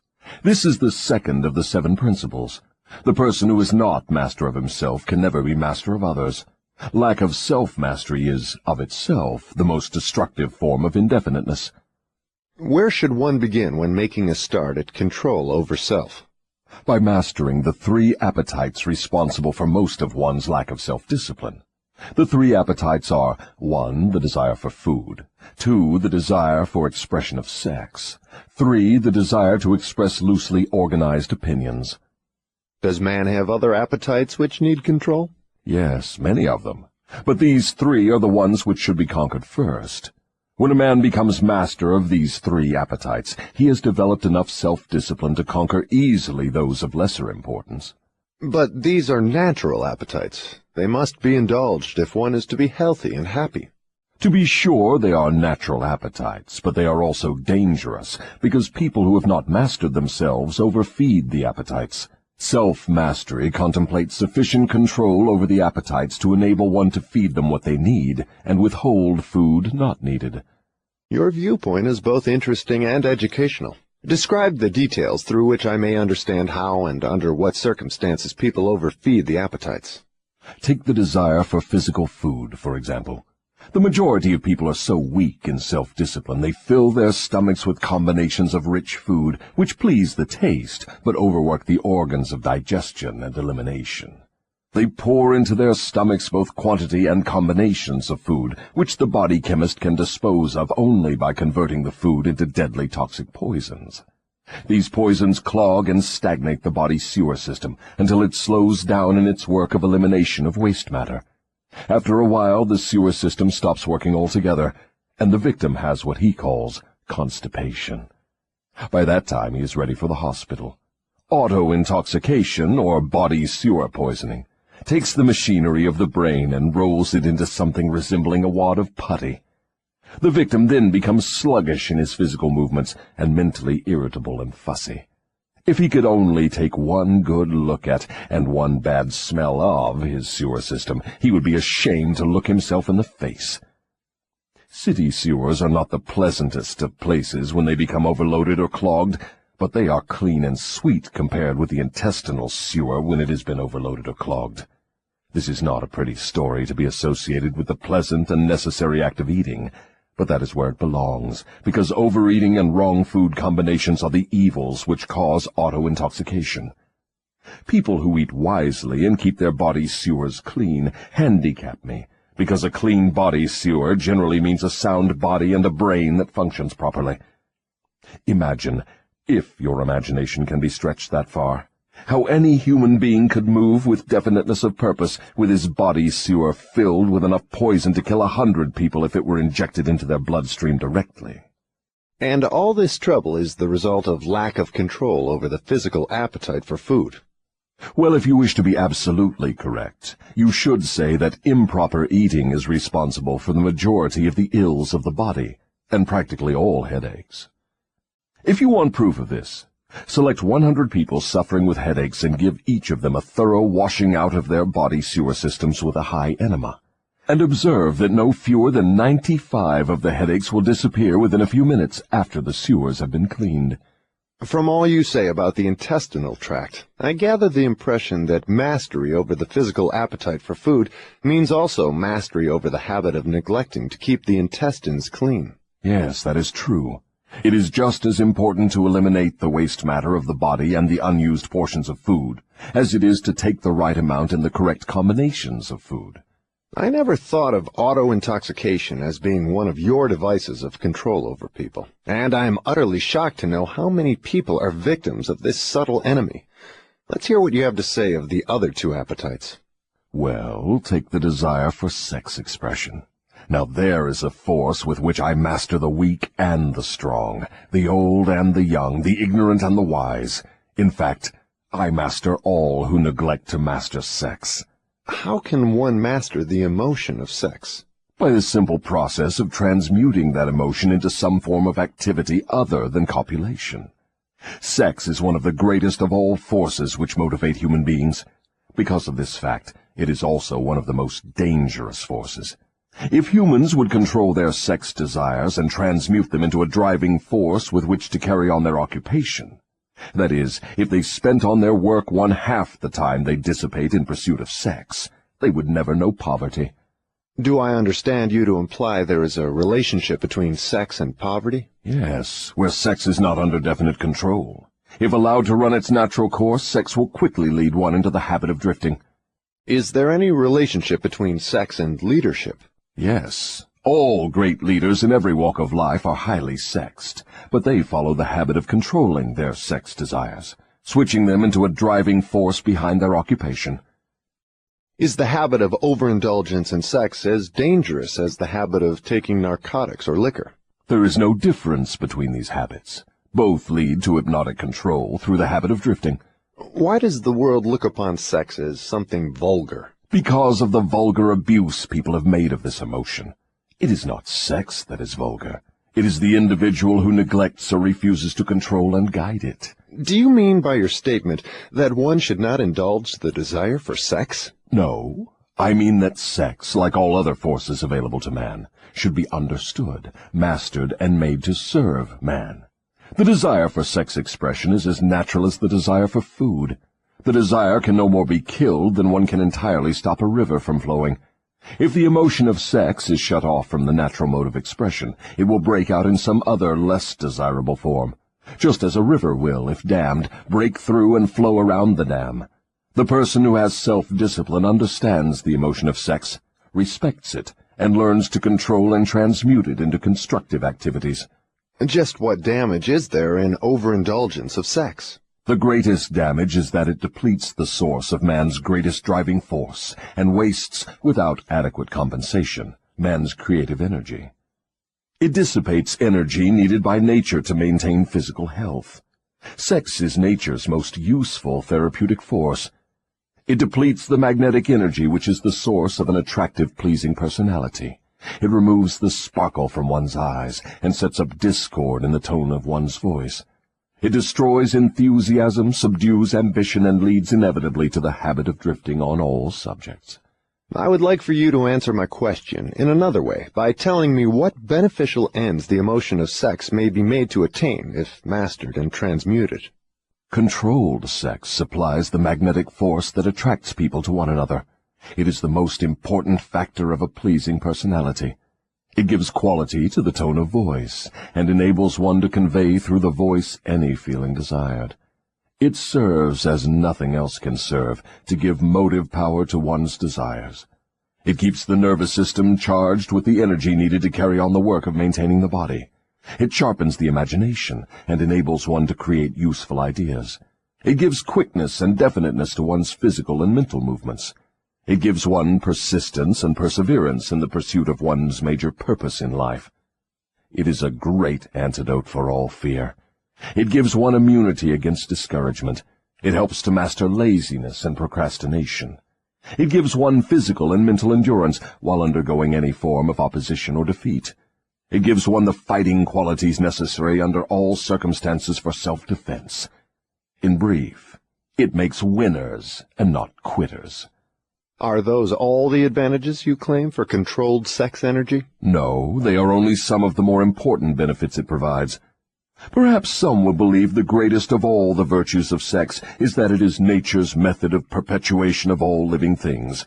This alone should remove all thought that sex is vulgar. I gather from what you say that the emotion of sex is a virtue, not a fault. It is a virtue when controlled and directed to the attainment of desirable ends. It is a fault when neglected and permitted to lead to acts of lust. Why aren't these truths taught to children by their parents in the public schools? The neglect is due to ignorance of the real nature of sex. It is just as necessary in maintaining health for one to understand and properly use the emotion of sex as it is to keep the body's sewer system clean. Both subjects should be taught in all public schools and all homes where there are children. Wouldn't the majority of parents need instruction on the proper function and use of sex before they could intelligently teach their children? Yes, and so would the public school teachers. What relative position of importance would you give to the need for accurate knowledge on the subject of sex? It is next to the top of the list. There is but one thing of greater importance to human beings. That is accurate thought. Do I understand you to say that knowledge of the true functions of sex and ability to think accurately are the two things of greatest importance to mankind? That is what I intend you to understand. Accurate thinking comes first because it is the solution to all man's problems, the answer to all his prayers, the source of opulence and all material possessions. Accurate thinking is aided by properly controlled and directed sex emotion, because sex emotion is the same energy as that with which one thinks. It begins with those who desire self-determination sufficiently to be willing to pay its price. No one can be entirely free, spiritually, mentally, physically, and economically, without learning the art of accurate thinking. No one can learn to think accurately without including, as a part of the needed knowledge, information on the control of sex emotion through transmutation. It will be a great surprise to many people to learn there is so close a relationship between thinking and sex emotion. Tell us now about the third appetite, and let's see what it has to do with self-discipline. The habit of expressing loosely organized opinions is one of the most destructive of habits. Its destructiveness consists in its tendency to influence people to guess instead of searching for the facts when they form opinions, create ideas, or organize plans. The habit develops a grasshopper mind, one that jumps from one thing to another but never completes anything. And, of course, carelessness in the expression of opinions leads to the habit of drifting. From there it is only a step or two until one is bound by the law of hypnotic rhythm, which automatically prohibits accurate thinking. What other disadvantages are there in free expression of opinions? The person who talks too much informs the world of his aims and plans, and gives to others the opportunity to profit by his ideas. Wise men keep their plans to themselves, and refrain from expressing uninvited opinions. This prevents others from appropriating their ideas, and makes it difficult for others to interfere with their plans. Why do so many people indulge in the habit of expressing uninvited opinions? The habit is one way of expressing egotism and vanity. The desire for self-expression is inborn in people. The motive back of the habit is to attract the attention of others and to impress them favorably. Actually, it has just the opposite effect. When the self-invited speaker attracts attention, it usually is unfavorable. Yes. What other disadvantages has the habit? The person who insists on talking seldom has an opportunity to learn by listening to others. But isn't it true that a magnetic speaker often puts himself in the way of opportunity to benefit himself by attracting the attention of others through his powers of oratory? Yes, a magnetic orator does have an asset of tremendous value in his ability to impress people by his speech. But he cannot make the best use of this asset if he forces his speech on others without their invitation. No single quality adds more to one's personality than the ability to speak with emotional feeling, force, and conviction. But the speaker must not impose his speech upon others without being invited to do so. There is an old saying that nothing is worth more than its actual cost. This applies as well to the free, uninvited expression of opinions as to material things. What about people who volunteer their opinions by expressing them in writing? Do they also suffer by lack of self-discipline? One of the worst pests on earth is the person who writes uninvited letters to people of prominence. Men in public office, moving picture stars, men who have succeeded in business or written a best-selling book. And people whose names appear often in the newspapers are continuously besieged by people who write letters expressing their opinion on all subjects. But the writing of uninvited letters is a harmless way of finding pleasure through self-expression, is it not? What damage does one do by the habit? Habits are contagious. Every habit attracts a flock of its relatives. The habit of doing anything that is useless leads to the formation of other habits that are useless, especially the habit of drifting. But that is not all the dangers associated with the habit of indulging in uninvited expression of opinions. The habit creates enemies and places in their hands dangerous weapons by which they may do great injury to the one who indulges in it. Thieves and confidence men and racketeers pay big prices for the names and addresses of the writers of uninvited letters. Knowing as they do, the writers of these letters become easy victims of all manner of schemes that result in the loss of their money. They refer to the writers of such letters as nuts. If you wish to know how foolish people are who write uninvited letters, read the nut column of any newspaper, the column in which the paper publishes the voluntary opinions of its readers, and you will see for yourself how the writers of such letters antagonize people and invite opposition from others. Now, I had no idea, Your Majesty, that people get into so much difficulty through uninvited expression of their opinions. But now that you have brought up the subject, I do remember writing the editor of a prominent magazine an uninvited letter of criticism, which cost me a fine position on his staff, at a fat salary. That is a perfect example. The proper place to begin self-discipline is right where you stand. The way to begin is by recognizing the truth, that there is nothing for good or evil throughout the myriads of universes except the power of natural law. There is no individual personality anywhere throughout the myriad of universes with the slightest power to influence a human being, save nature and human beings themselves. There is no human being now living, no human being has ever lived, and no human being ever will live with the right or the power to deprive another human being of the inborn privilege of free and independent thought. That privilege is the only one over which any human being can have absolute control. No adult human being ever loses the right to freedom of thought, but most humans lose the benefits of this privilege either by neglect or because it has been taken away from them by their parents or religious instructors before the age of understanding. These are self-evident truths, no less important because they are being called to your attention by the devil than they would be if brought to your attention by my opposition. But what are people going to lean upon in the hour of emergency, when they know not where nor to whom to appeal? Let them lean upon the only dependable power available to any human being. And what is that? Themselves. The power of their own thoughts. The only power they can control and may rely upon. The only power which cannot be perverted, colored, modified, or falsified by their dishonest fellow human beings. All you say seems logical, but why must I come to the devil to discover such profound truths? Let's get back to the 7 principles. You've already disclosed enough information to show clearly that the secret of how to break the power of hypnotic rhythm is wrapped in the 7 principles. You have shown, too, that the most important of these principles is self-discipline. Now, go ahead and describe the other 5 principles you have not yet mentioned and indicate what part they play in giving one self-discipline. First, let me summarize that part of my confession we have already covered. I have frankly told you that my 2 most effective devices for mastering human beings are the habit of drifting and the law of hypnotic rhythm. I have shown you that drifting is not a natural law, but a man-made habit which leads to man's submission to the law of hypnotic rhythm. The 7 principles are the media by which man may break the hold of hypnotic rhythm and take possession again of his own mind. You see, therefore, the 7 principles are the 7 steps which lead victims of hypnotic rhythm out of the self-made prisons in which they are bound. The 7 principles are the master key that unlocks the door to spiritual, mental, and economic self-determination. Is that true? Yes, that's another way of stating the truth. Is failure ever a benefit to man? Yes. Indeed, learning from adversity is the 3rd of the 7 principles.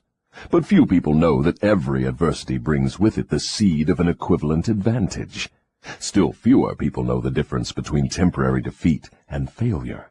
If this knowledge were generally known, I would be deprived of one of my strongest weapons of control over human beings. But I understood you to say that failure is one of your greatest allies. I got the impression from your confession that failure causes people to lose ambition and quit trying, and then you take them over without opposition on their part. That is just the point. I take them over after they quit trying.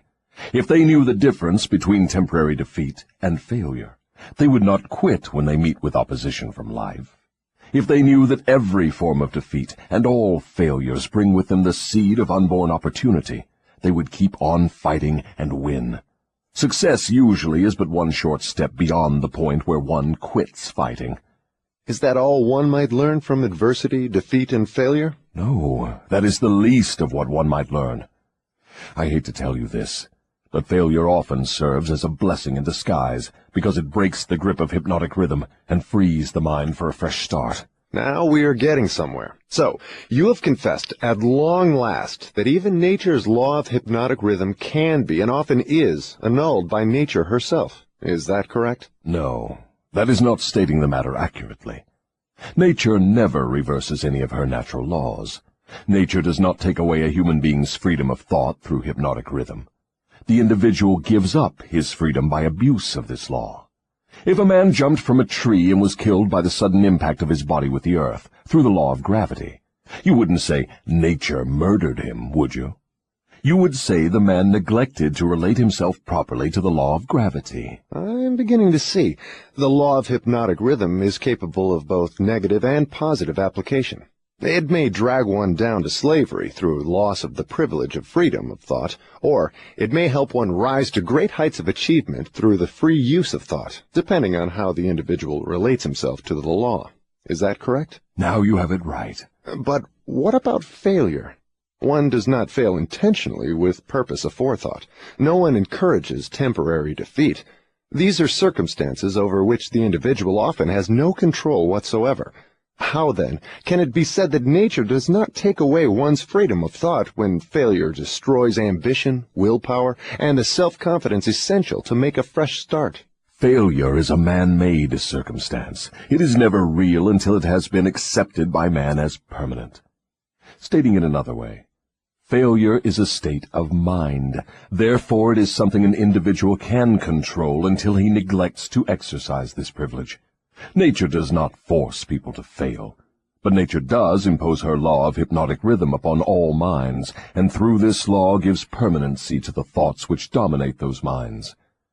In other words, failure thoughts are taken over by the law of hypnotic rhythm and made permanent if the individual accepts any circumstances as being permanent failure.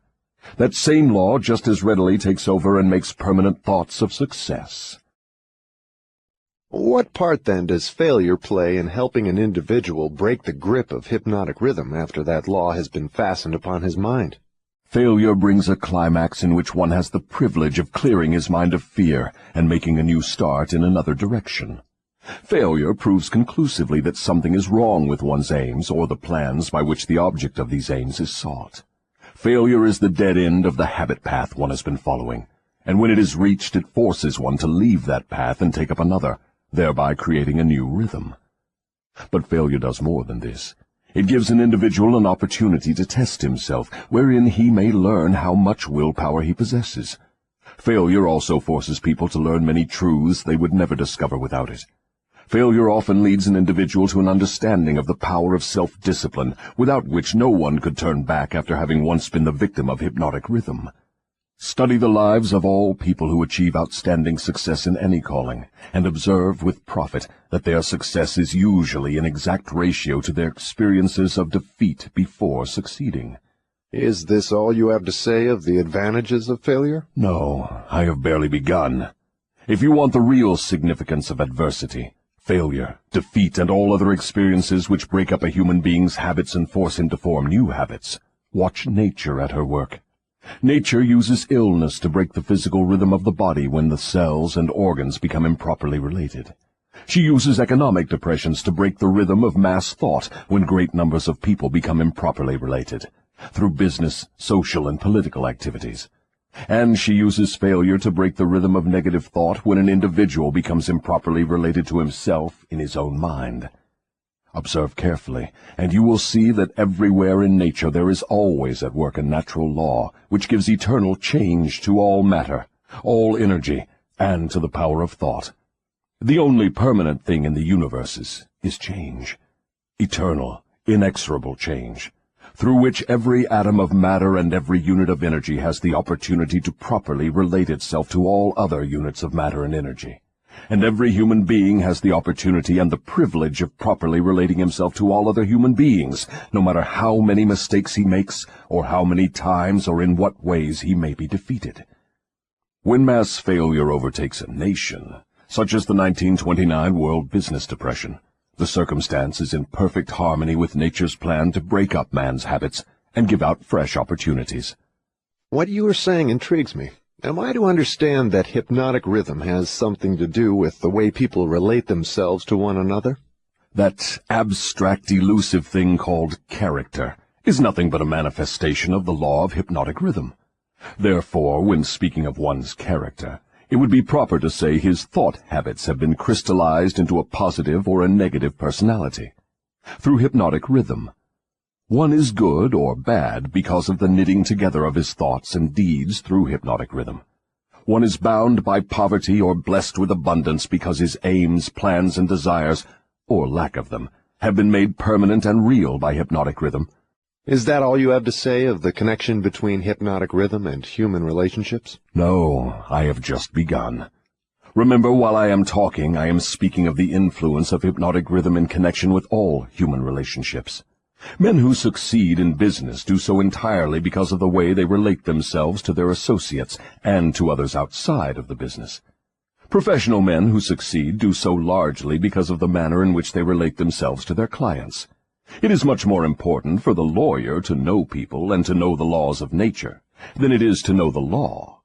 And the doctor is a failure before he starts unless he knows how to relate himself to his patients so as to establish their faith in him. Marriage succeeds or fails entirely because of the manner in which the participants relate themselves to one another. Proper relationship in marriage begins with a proper motive for the marriage. Most marriages do not bring happiness because the contracting parties neither understand, nor attempt to understand, the law of hypnotic rhythm, through the operation of which every word they speak, every act in which they engage, and every motive by which they are inspired to deal with each other, is picked up and woven into a web that entangles them in controversial misery, or gives to them the wings of freedom through which they soar above all forms of unhappiness.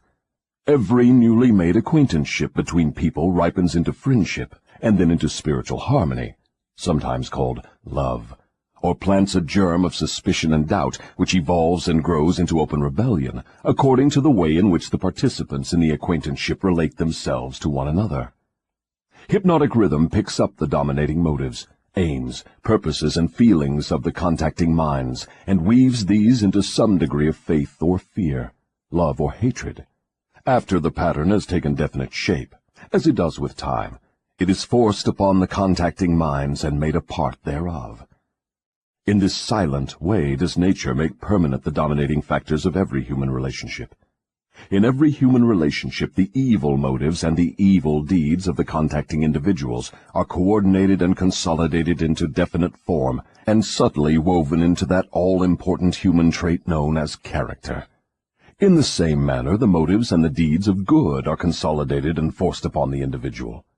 You see, therefore, it is not only one's deeds, but also one's very thoughts which determine the nature of all human relationships. You are leading into pretty deep water. Let's keep it near the shore, where I can follow you without fear of getting beyond a safe depth. Go ahead and tell me how this subject of human relationships actually works in the current affairs of a problem-filled world such as we have today. That is a happy thought. But let me make sure you understand the principles I am telling about, before I try to show you how to apply them in the affairs of life. I wish to be sure you understand that the law of hypnotic rhythm is something that no one can control, influence, or evade.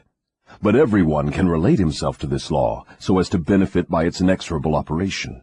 Harmonious relationship with the law consists entirely of the individual changing his habits so they represent the circumstances and the things the individual wants and is willing to accept. No one can change the law of hypnotic rhythm any more than one can change the law of gravity, but everyone can change himself. Remember, therefore, in all the discussion of this subject that all human relationships are made and maintained by the habits of the individuals related. The law of hypnotic rhythm plays only the part of solidifying the factors which constitute human relationships, but it does not create those factors. Before we go further with the discussion of human relationships, I want you to get a clear understanding of the subconscious mind. The term subconscious mind represents a hypothetical physical organ which has no actual existence. The mind of man consists of universal energy, some call it infinite intelligence, which the individual receives, appropriates, and organizes in definite thought forms through the network of intricate physical apparatus known as a brain. These thought forms are replicas of various stimuli which reach the brain through the 5 commonly known physical senses, and the 6th sense, which is not so well known. When any form of stimuli reaches the brain and takes the definite shape of thought, it is classified and stored away in a group of the brain cells known as the memory group. All thoughts of a similar nature are stored together, so that the bringing forth of one leads to easy contact with all its associates. The system is very similar to the modern office filing cabinet, and it is operated in a similar manner. The thought impressions with which one mixes the greatest amount of emotion or feeling are the dominating factors of the brain because they are always near the surface, at the top of the filing system, so to speak, where they spring into action voluntarily the moment an individual neglects to exercise self-discipline. These emotion-laden thoughts are so powerful, they often cause an individual to rush into action and indulge in deeds which have not been submitted to or approved by his reasoning faculty. These emotional outbursts usually destroy harmony in all human relationships. The brain often brings together combinations of emotional feelings so powerful they completely set aside the control of the reasoning faculty. On all such occasions, human relationships are apt to be lacking in harmony. Through the operation of the 6th sense, the brain of a human being may contact the filing cabinet of other brains and inspect at will whatever thought impressions are on file there. The condition under which one person may contact and inspect the filing cabinet of another person's brain is generally known as harmony. But you may better understand what is meant if I say brains attuned to the same rate of thought vibrations can easily and quickly exercise the privilege of entering and inspecting each other's filing cabinets of thoughts. In addition to receiving organized thoughts from the filing cabinets of other brains through the sixth sense, one can, through this same physical organ, contact and receive information from the universal storehouse known as infinite intelligence. All information reaching one's brain through the sixth sense comes from sources not easily isolated or traced. Therefore, this sort of information is generally believed to come from one's subconscious mind. The sixth sense is the organ of the brain through which one receives all information, all knowledge, all thought impressions which do not come through one or more of the 5 physical senses. Now that you understand how the mind operates, you will more easily understand how and why people come to grief through improper human relationships. You will also understand how human relationship may be made to yield riches in their highest form, riches in material, mental, and spiritual estates. Moreover, you will understand there can never be happiness except through understanding and application of the right principles of human relationships. You will understand, too, that no individual is an entity unto himself, that completeness of mind can be attained only by harmony of purpose and deed between 2 or more minds. You will understand why every human being should, of his own choice, become his brother's keeper in fact, as well as in theory. What you say may be true, but I still insist that you have me beyond safe depths of thought. Let us get back nearer to the shore, where I can wade in familiar water. We shall go out into the deeper water after we learn to swim well.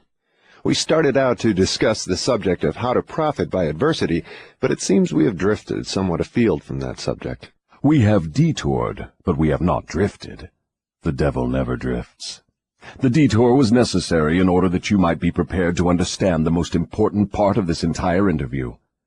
We are now ready to get back to the discussion of the subject of adversity. Inasmuch as most adversities grow out of improper relationships between people, it seems important to understand how people may become properly related. Naturally, the question arises as to what is a proper relationship between people. The answer is that the proper relationship is one that brings to all connected with it, or affected by it, some form of benefit. What then is an improper relationship? Any relationship between people which damages anyone, or brings any form of misery or unhappiness to any of the individuals. How can improper relationships be corrected? By change of mind of the person causing the improper relationship, or by changing the persons to the relationship. Some minds harmonize naturally, while others just as naturally clash. Successful human relationships, to endure as such, must be formed of minds that naturally harmonize, quite aside from the question of having common interests as a means of bringing them into harmony. When you speak of business leaders who succeed because they know how to pick men, you might more correctly say they succeed because they know how to associate minds which harmonize naturally. Knowing how to pick people successfully for any definite purpose in life is based upon ability to recognize the types of people whose minds naturally harmonize. Stay focused on adversity, if you will. If there are possible benefits to be found through adversity, name some of them. Adversity relieves people of vanity and egotism. It discourages selfishness by proving that no one can succeed without the cooperation of others. Adversity forces an individual to test his mental, physical, and spiritual strength. It thus brings him face to face with his weaknesses and gives him the opportunity to bridge them. Adversity forces one to seek ways and means to definite ends by meditation and introspective thought. This often leads to the discovery and use of the sixth sense, through which one may communicate with infinite intelligence. Adversity forces one to recognize the need for intelligence not available except from sources outside of one's own mind. Adversity breaks old habits of thought and gives one an opportunity to form new habits. Therefore, it may serve to break the hold of hypnotic rhythm and change its operation from negative to positive ends. What is the greatest benefit one may receive through adversity? The greatest benefit of adversity is that it may, and generally does, force one to change one's thought habits, thus breaking and redirecting the force of hypnotic rhythm. In other words, failure always is a blessing when it forces one to acquire knowledge or to build habits that lead to the achievement of one's major purpose in life. Is that correct? Yes, and something more. Failure is a blessing when it forces one to depend less upon material forces and more upon spiritual forces. Many human beings discover their other selves, the forces which operate through the power of thought, only after some catastrophe deprives them of the full and free use of their physical bodies. When a man can no longer use his hands and his feet, he usually begins to use his brain. Thus he puts himself in the way of discovering the power of his own mind.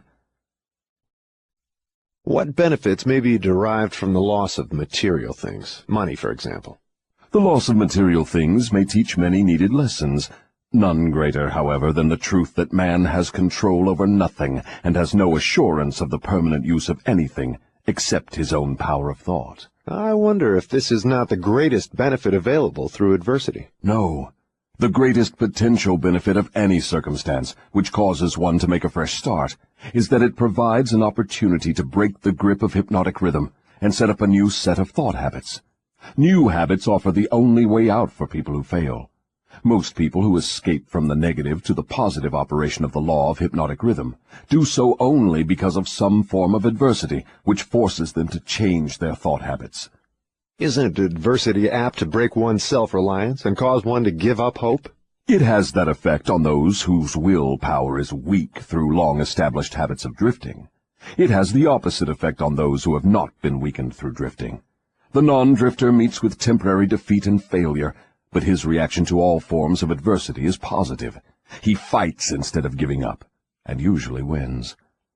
Life gives no one immunity against adversity, but life gives to everyone the power of positive thought, which is sufficient to master all circumstances of adversity and convert them into benefits. The individual is left with the privilege of using or neglecting to use his prerogative right to think his way through all adversities. Every individual is forced either to use his thought power for the attainment of definite positive ends, or by neglect or design, use this power for the attainment of negative ends. There can be no compromise, no refusal to use the mind. The law of hypnotic rhythm forces every individual to give some degree of use, either negative or positive, to his mind. But it does not influence the individual as to which use he will make of his mind. Am I to understand from what you say that every adversity is a blessing? No, I did not say that.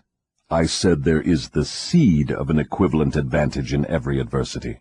I did not say there was the full-blown flower of advantage, just the seed. Usually the seed consists of some form of knowledge, some idea or plan, or some opportunity which would not have been available except through the change of thought habits forced by the adversity. Are those all the benefits available to human beings through failure? No. Failure is used by nature as a common language in which she chastises people when they neglect to adapt themselves to her laws. For example, the World War was man-made and destructive. Nature planted in the circumstances of the war the seed of an equivalent reprimand in the form of a world depression. The depression was inevitable and inescapable. It followed the war as naturally as day follows night, and by the operation of the selfsame law, the law of hypnotic rhythm. Am I to understand that the law of hypnotic rhythm is the same as that which Ralph Waldo Emerson called the law of compensation? The law of hypnotic rhythm is the law of compensation. It is the power with which nature balances negative and positive forces throughout the universes, in all forms of energy, in all forms of matter, and in all human relationships.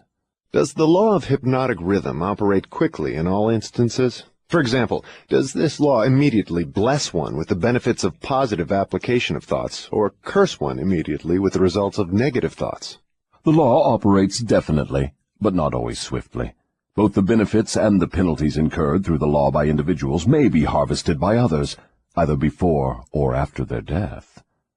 Observe how this law works, by forcing upon one generation of people the effects of both the sins and the virtues of preceding generations.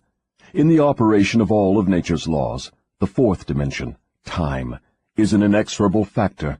The length of time consumed by nature in the relation of effects to their causes depends in every instance on the circumstances at hand. Nature grows a pumpkin in 3 months.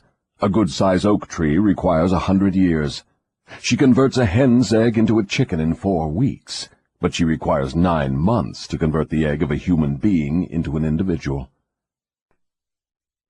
I now have a better understanding of the potentialities of adversity and failure. You may go ahead now with your description of the next of the 7 principles. What is your next principle? The next principle is environmental influence. Go ahead and describe the working principle of environmental influences as a determining factor in human destinies. Environment consists of all the mental, spiritual, and physical forces which affect and influence human beings. What connection, if any, is there between environmental influences and hypnotic rhythm? Hypnotic rhythm solidifies and makes permanent the thought habits of human beings. Thought habits are stimulated by environmental influences. In other words, the material on which thoughts are fed comes from one's environment. Thought habits are made permanent by hypnotic rhythm. What is the most important part of one's environment, the part which determines, more than all others, whether an individual makes positive or negative use of his mind? The most important part of one's environment is that created by his association with others. All people absorb and take over, either consciously or unconsciously, the thought habits of those with whom they associate closely. Do you mean by this that constant association with a person whose thought habits are negative influences one to form negative thought habits? Yes. The law of hypnotic rhythm forces every human being to form thought habits which harmonize with the dominating influences of his environment, particularly that part of his environment created by his association with other minds. Then it is important that one select one's close associates with great care. Yes. One's intimate associates should be chosen with as much care as one chooses the food with which he feeds his body, with the object always of associating with people whose dominating thoughts are positive, friendly, and harmonious. Which class of associates has the greatest influence upon one? One's partner in marriage and in the home, and one's associates in his occupation. After that come close friends and acquaintances. Casual acquaintances and strangers have but little influence on one. Why does one's partner in marriage have so great an influence upon one's mind? Because the relationship of marriage brings people under the influence of spiritual forces of such weight that they become dominating forces of the mind. How may environmental influences be used to break the grip of hypnotic rhythm?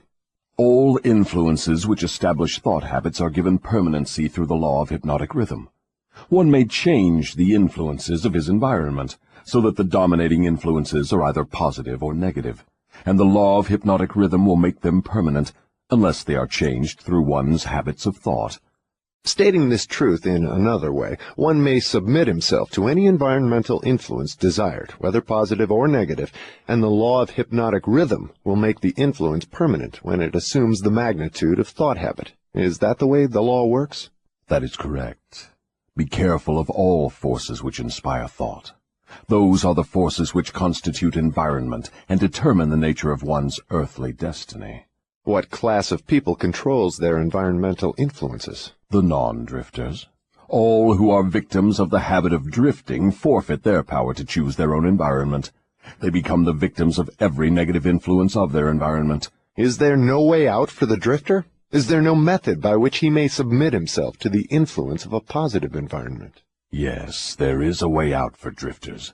They can stop drifting, take possession of their own minds, and choose an environment which inspires positive thought. This they may accomplish through definiteness of purpose. Is that all there is to the act of eliminating the habit of drifting? Is the habit only a state of mind? Drifting is nothing but a negative state of mind, a state of mind conspicuous by its emptiness of purpose. What effective procedure may one follow in establishing an environment most helpful in developing and maintaining positive thought habits? The most effective of all environments is that which may be created by a friendly alliance of a group of people who will obligate themselves to assist one another in achieving the object of some definite purpose. This sort of an alliance is known as a mastermind. Through its operation, one may associate himself with carefully chosen individuals, each of whom brings to the alliance some knowledge, experience, education, plan, or idea suited to his needs in carrying out the object of his definite purpose. The most successful leaders in all walks of life avail themselves of this sort of made-to-order environmental influence. Outstanding achievement is impossible without the friendly cooperation of others. Stating the truth in another way, successful people must control their environment, thereby ensuring themselves against the influence of a negative environment. What of people whose duty to relatives makes it impossible for them to avoid the influence of a negative environment? No human being owes another any degree of duty which robs him of his privilege of building his thought habits in a positive environment. On the other hand, every human being is duty-bound to himself to remove from his environment every influence which even remotely tends to develop negative thought habits. Isn't this a cold-blooded philosophy? Only the strong survive. No one can be strong without removing himself from all influences which develop negative thought habits. Negative thought habits result in the loss of the privilege of self-determination, no matter what or who may cause those habits. Positive thought habits may be controlled by the individual and made to serve his aims and purposes. Negative thought habits control the individual and deprive him of the privilege of self-determination. I deduce from all you have said that those who control the environmental influences out of which their thought habits are built are masters of their earthly destinies, and that all others are mastered by earthly destinies. Is that stating the matter correctly? Perfectly stated. What establishes one's thought habits? All habits are established because of inherent or acquired desires, or motives. That is, habits are begun as the result of some form of definite desire. What takes place in the physical brain while one is forming thought habits? Desires are organized impulses of energy, called thoughts. Desires that are mixed with emotional feeling magnetize the brain cells in which they are stored and prepare those cells to be taken over and directed by the law of hypnotic rhythm. When any thought appears in the brain or is created there, and is mixed with keen emotional feeling of desire, the law of hypnotic rhythm begins at once to translate it into its physical counterpart. Dominating thoughts, which are acted upon first by the law of hypnotic rhythm, are those with which are mixed the strongest desires and the most intense feelings. Thought habits are established by the repetition of the same thoughts. What are the most impelling basic motives or desires which inspire thought action? The 10 most common motives, those which inspire most of one's physical action, are these: the desire for sex expression and love, the desire for physical food, the desire for spiritual, mental, and physical self-expression, the desire for perpetuation of life after death, the desire for power over others, the desire for material wealth, the desire for knowledge, the desire to imitate others, the desire to excel others, the 7 basic fears. These are the dominating motives which inspire the majority of all human endeavors. What about the negative desires, such as greed, envy, avarice, jealousy, anger? Are these not expressed more often than any of the positive desires? All negative desires are nothing but frustrations of positive desires. They are inspired by some form of defeat, failure, or neglect by human beings to adapt themselves to nature's laws in a positive way. That's a new slant on the subject of negative thoughts. If I correctly understand what you have said, all negative thoughts are inspired by one's neglect or failure to adapt oneself harmoniously to nature's laws. Is that correct? That is exactly correct. Nature will not tolerate idleness or vacuums of any sort. All space must be and is filled with something.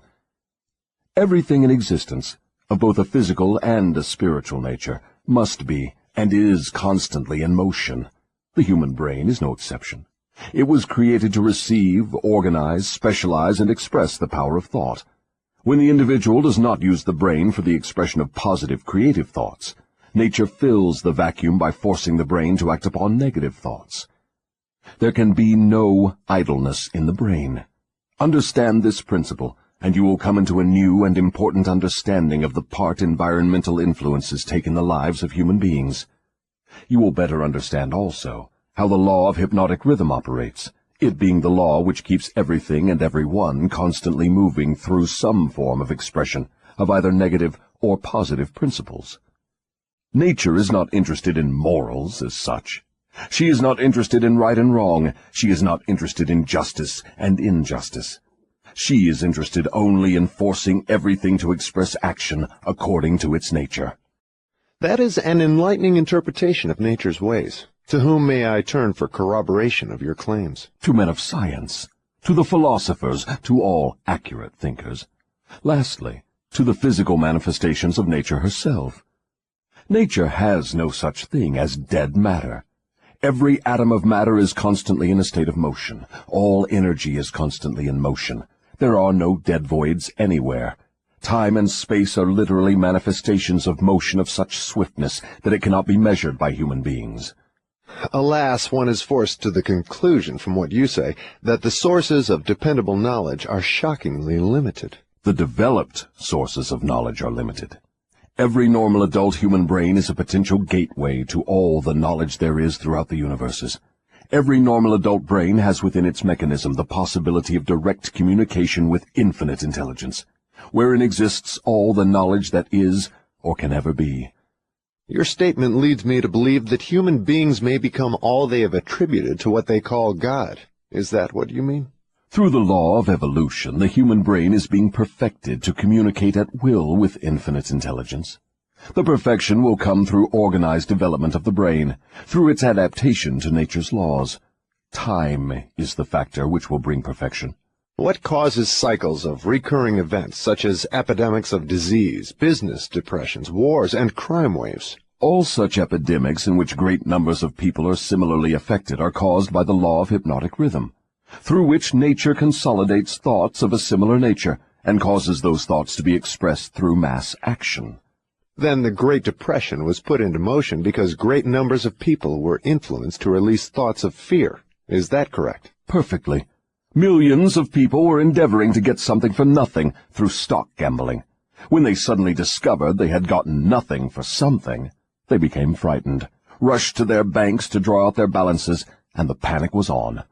Through mass thought of millions of minds, all thinking in terms of fear of poverty, the depression was prolonged over a period of years.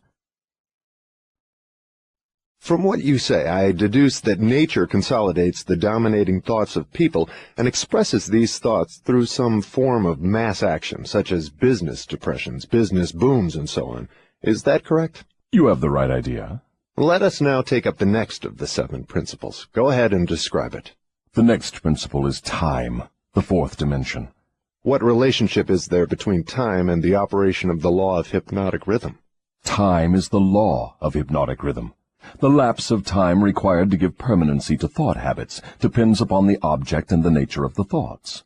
But I understood you to say that the only enduring thing in nature is change. If that is true, then time is constantly changing, rearranging, and recombining all things, including one's thought habits. How then could the law of hypnotic rhythm give permanency to one's thought habits?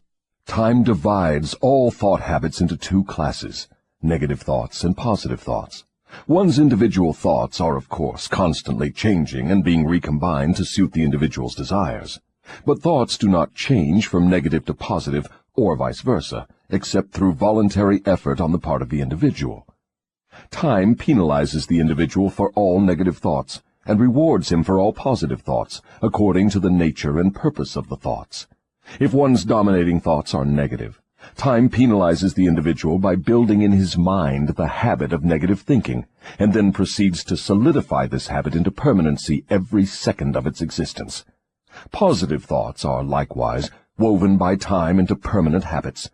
The term permanency, of course, refers to the natural life of the individual. In the strict sense of the term, nothing is permanent. Time converts thought habits into what might be called permanency during the life of the individual. Now I have a better understanding of how time works. What other characteristics has time in connection with the earthly destiny of human beings? Time is nature's seasoning influence through which human experience may be ripened into wisdom. People are not born with wisdom, but they are born with the capacity to think, and they may, through the lapse of time, think their way into wisdom. Do youths ever possess wisdom? Only in very elementary matters. Wisdom comes only through the lapse of time. It cannot be inherited, and it cannot be imparted from one person to another except through the lapse of time. Does the lapse of time force an individual to acquire wisdom? No. Wisdom comes only to non-drifters who form positive thought habits as a dominating force in their lives. Drifters and those whose dominating thoughts are negative never acquire wisdom, except of a very elementary nature.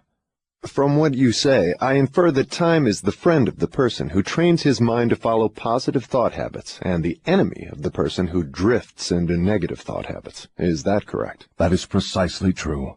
All people can be classified as drifters and non-drifters.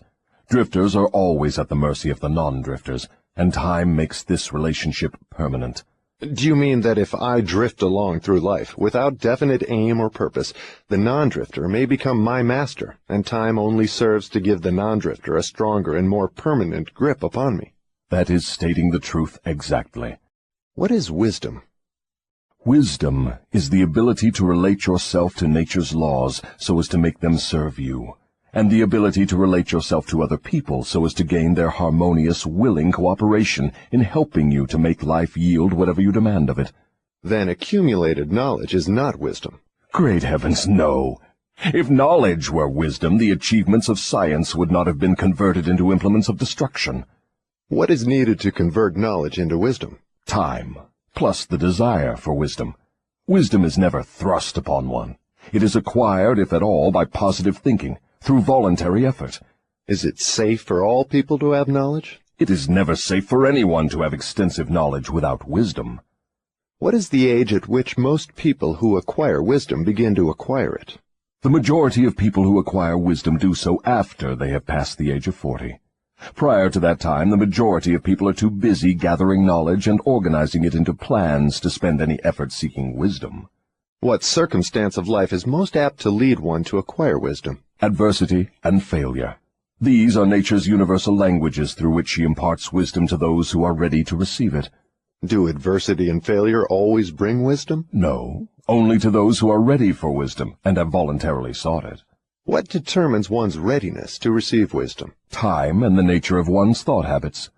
Is newly acquired knowledge the same as time-tested knowledge? No. Knowledge tested through the lapse of time always is superior to that which has been newly acquired. Time gives to knowledge definiteness in both quality and quantity, and dependability. One can never be sure of knowledge that has not been tested.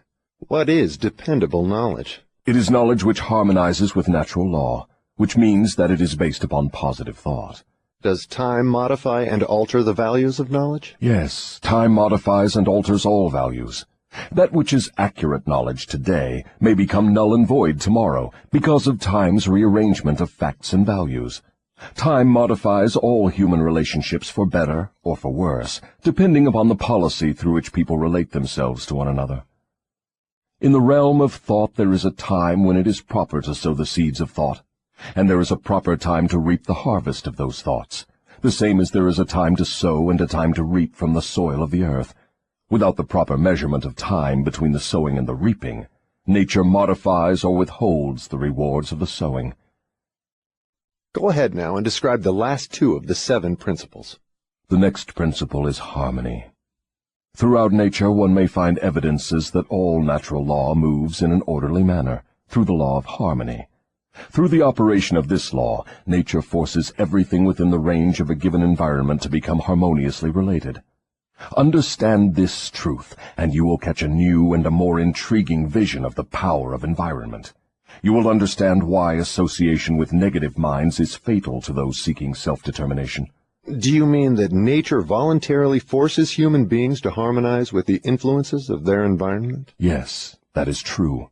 The law of hypnotic rhythm forces upon every living thing the dominating influences of the environment in which it exists. If nature forces human beings to take on the nature of the environment in which they live, what means of escape are available to people who find themselves in an environment of poverty and failure, but desire to escape? They must change their environment or remain poverty-stricken. Nature permits no one to escape the influences of his environment.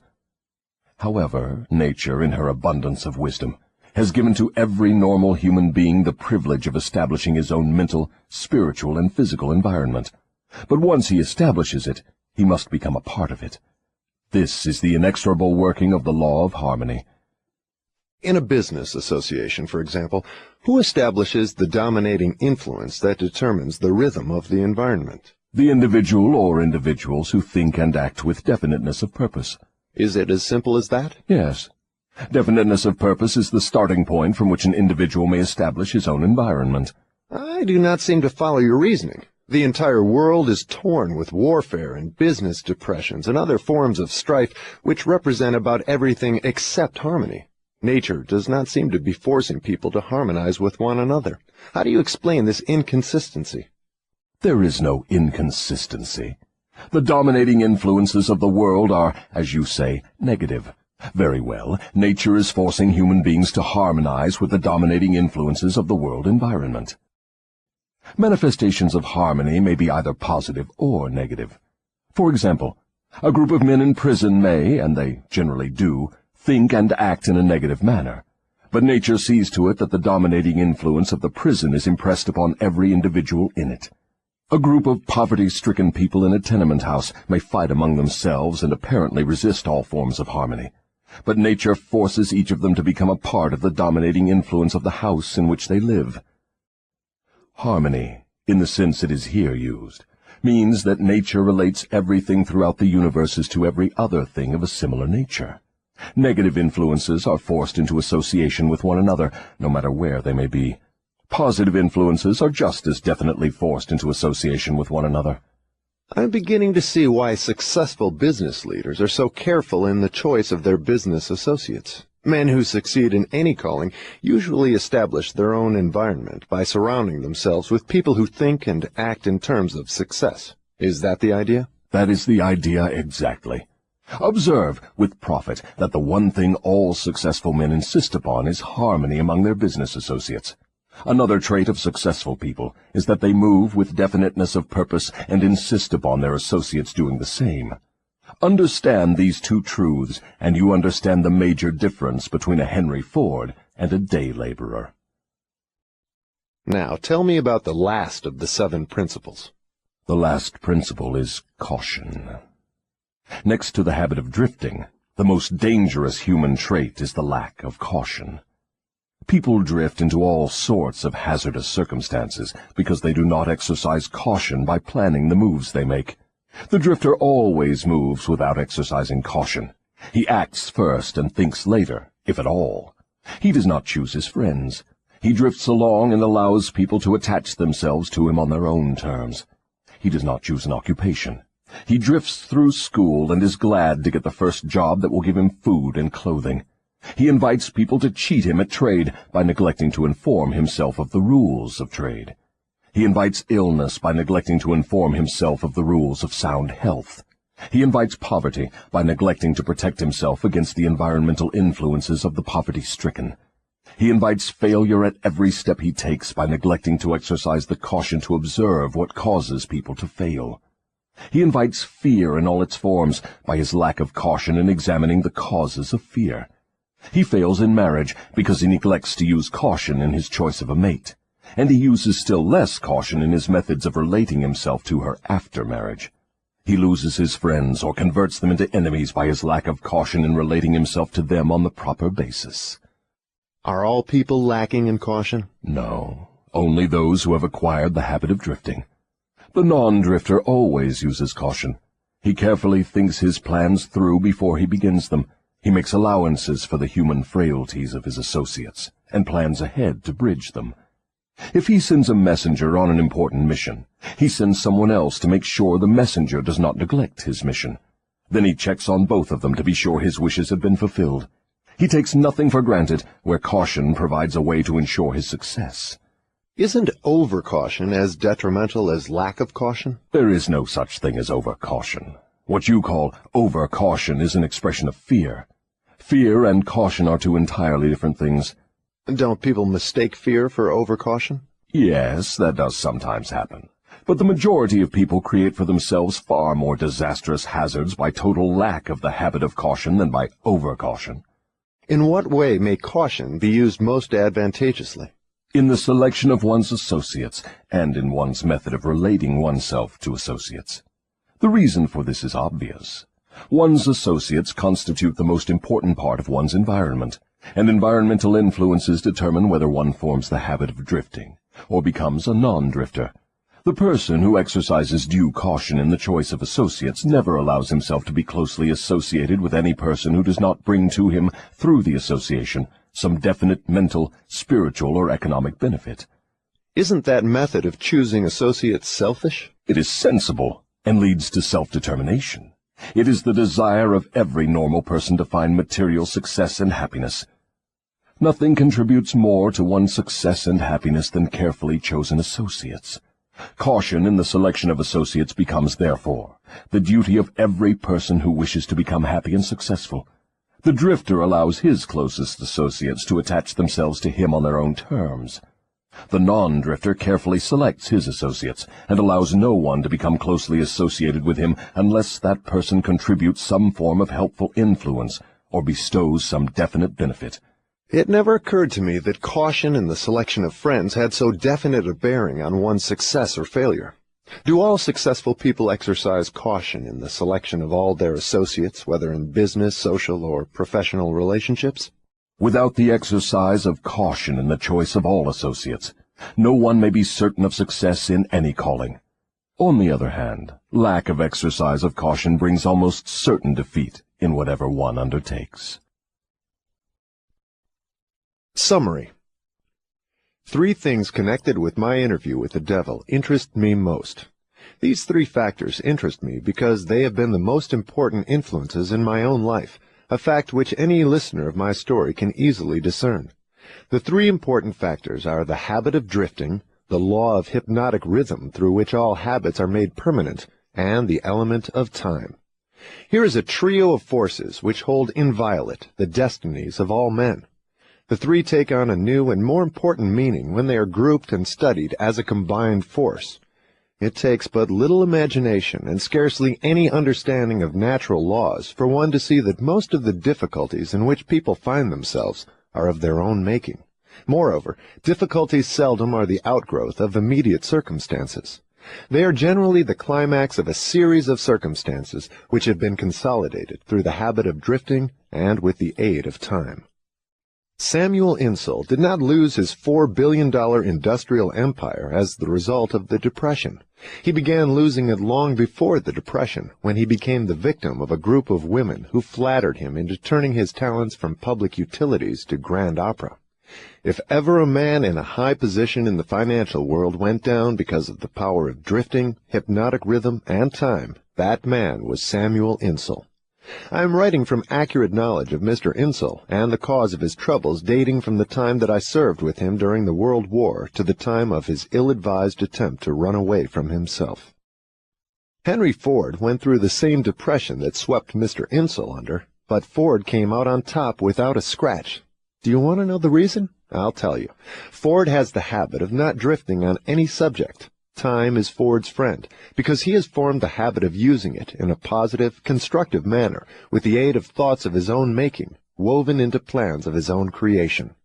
Take any circumstance you wish, measure it with reference to its relationship to the habit of drifting, hypnotic rhythm, and time, and you may ascertain accurately the cause of all success and all failure. Franklin D. Roosevelt went into office with a bang during his first term. He had but one major purpose in mind, and that was very definite. It was to stop the stampede of fear and start people to thinking and talking in terms of business recovery instead of business depression. In carrying out that purpose, there was no drifting. The forces of the entire nation were consolidated and moved as one to help carry out the President's definite purpose.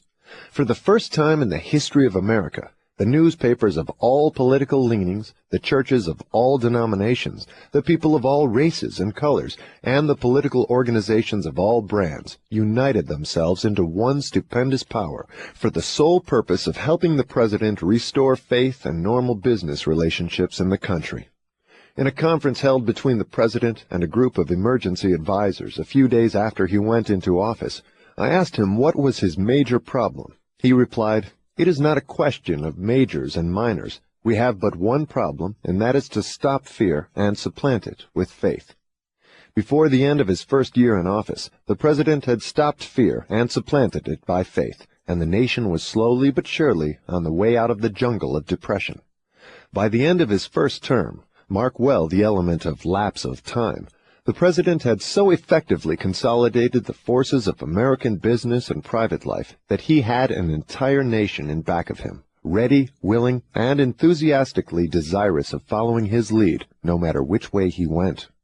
These are facts well known to everyone who reads newspapers or listens to the radio.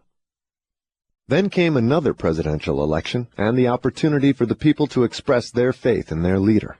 They expressed it in a landslide without precedent in American politics, and the president went into office a second time with an almost unanimous electorate vote, with only 2 states meekly dissenting.